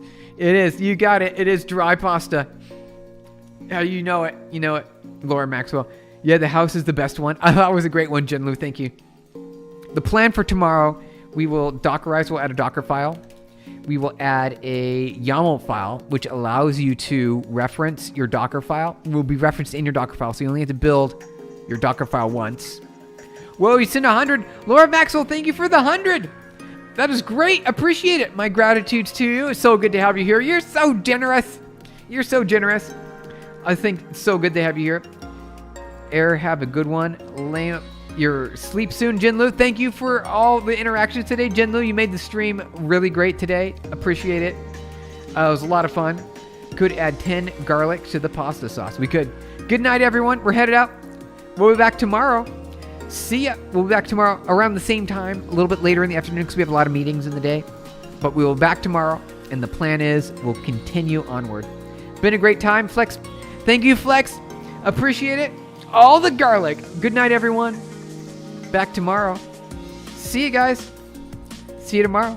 Bye, everybody. See you.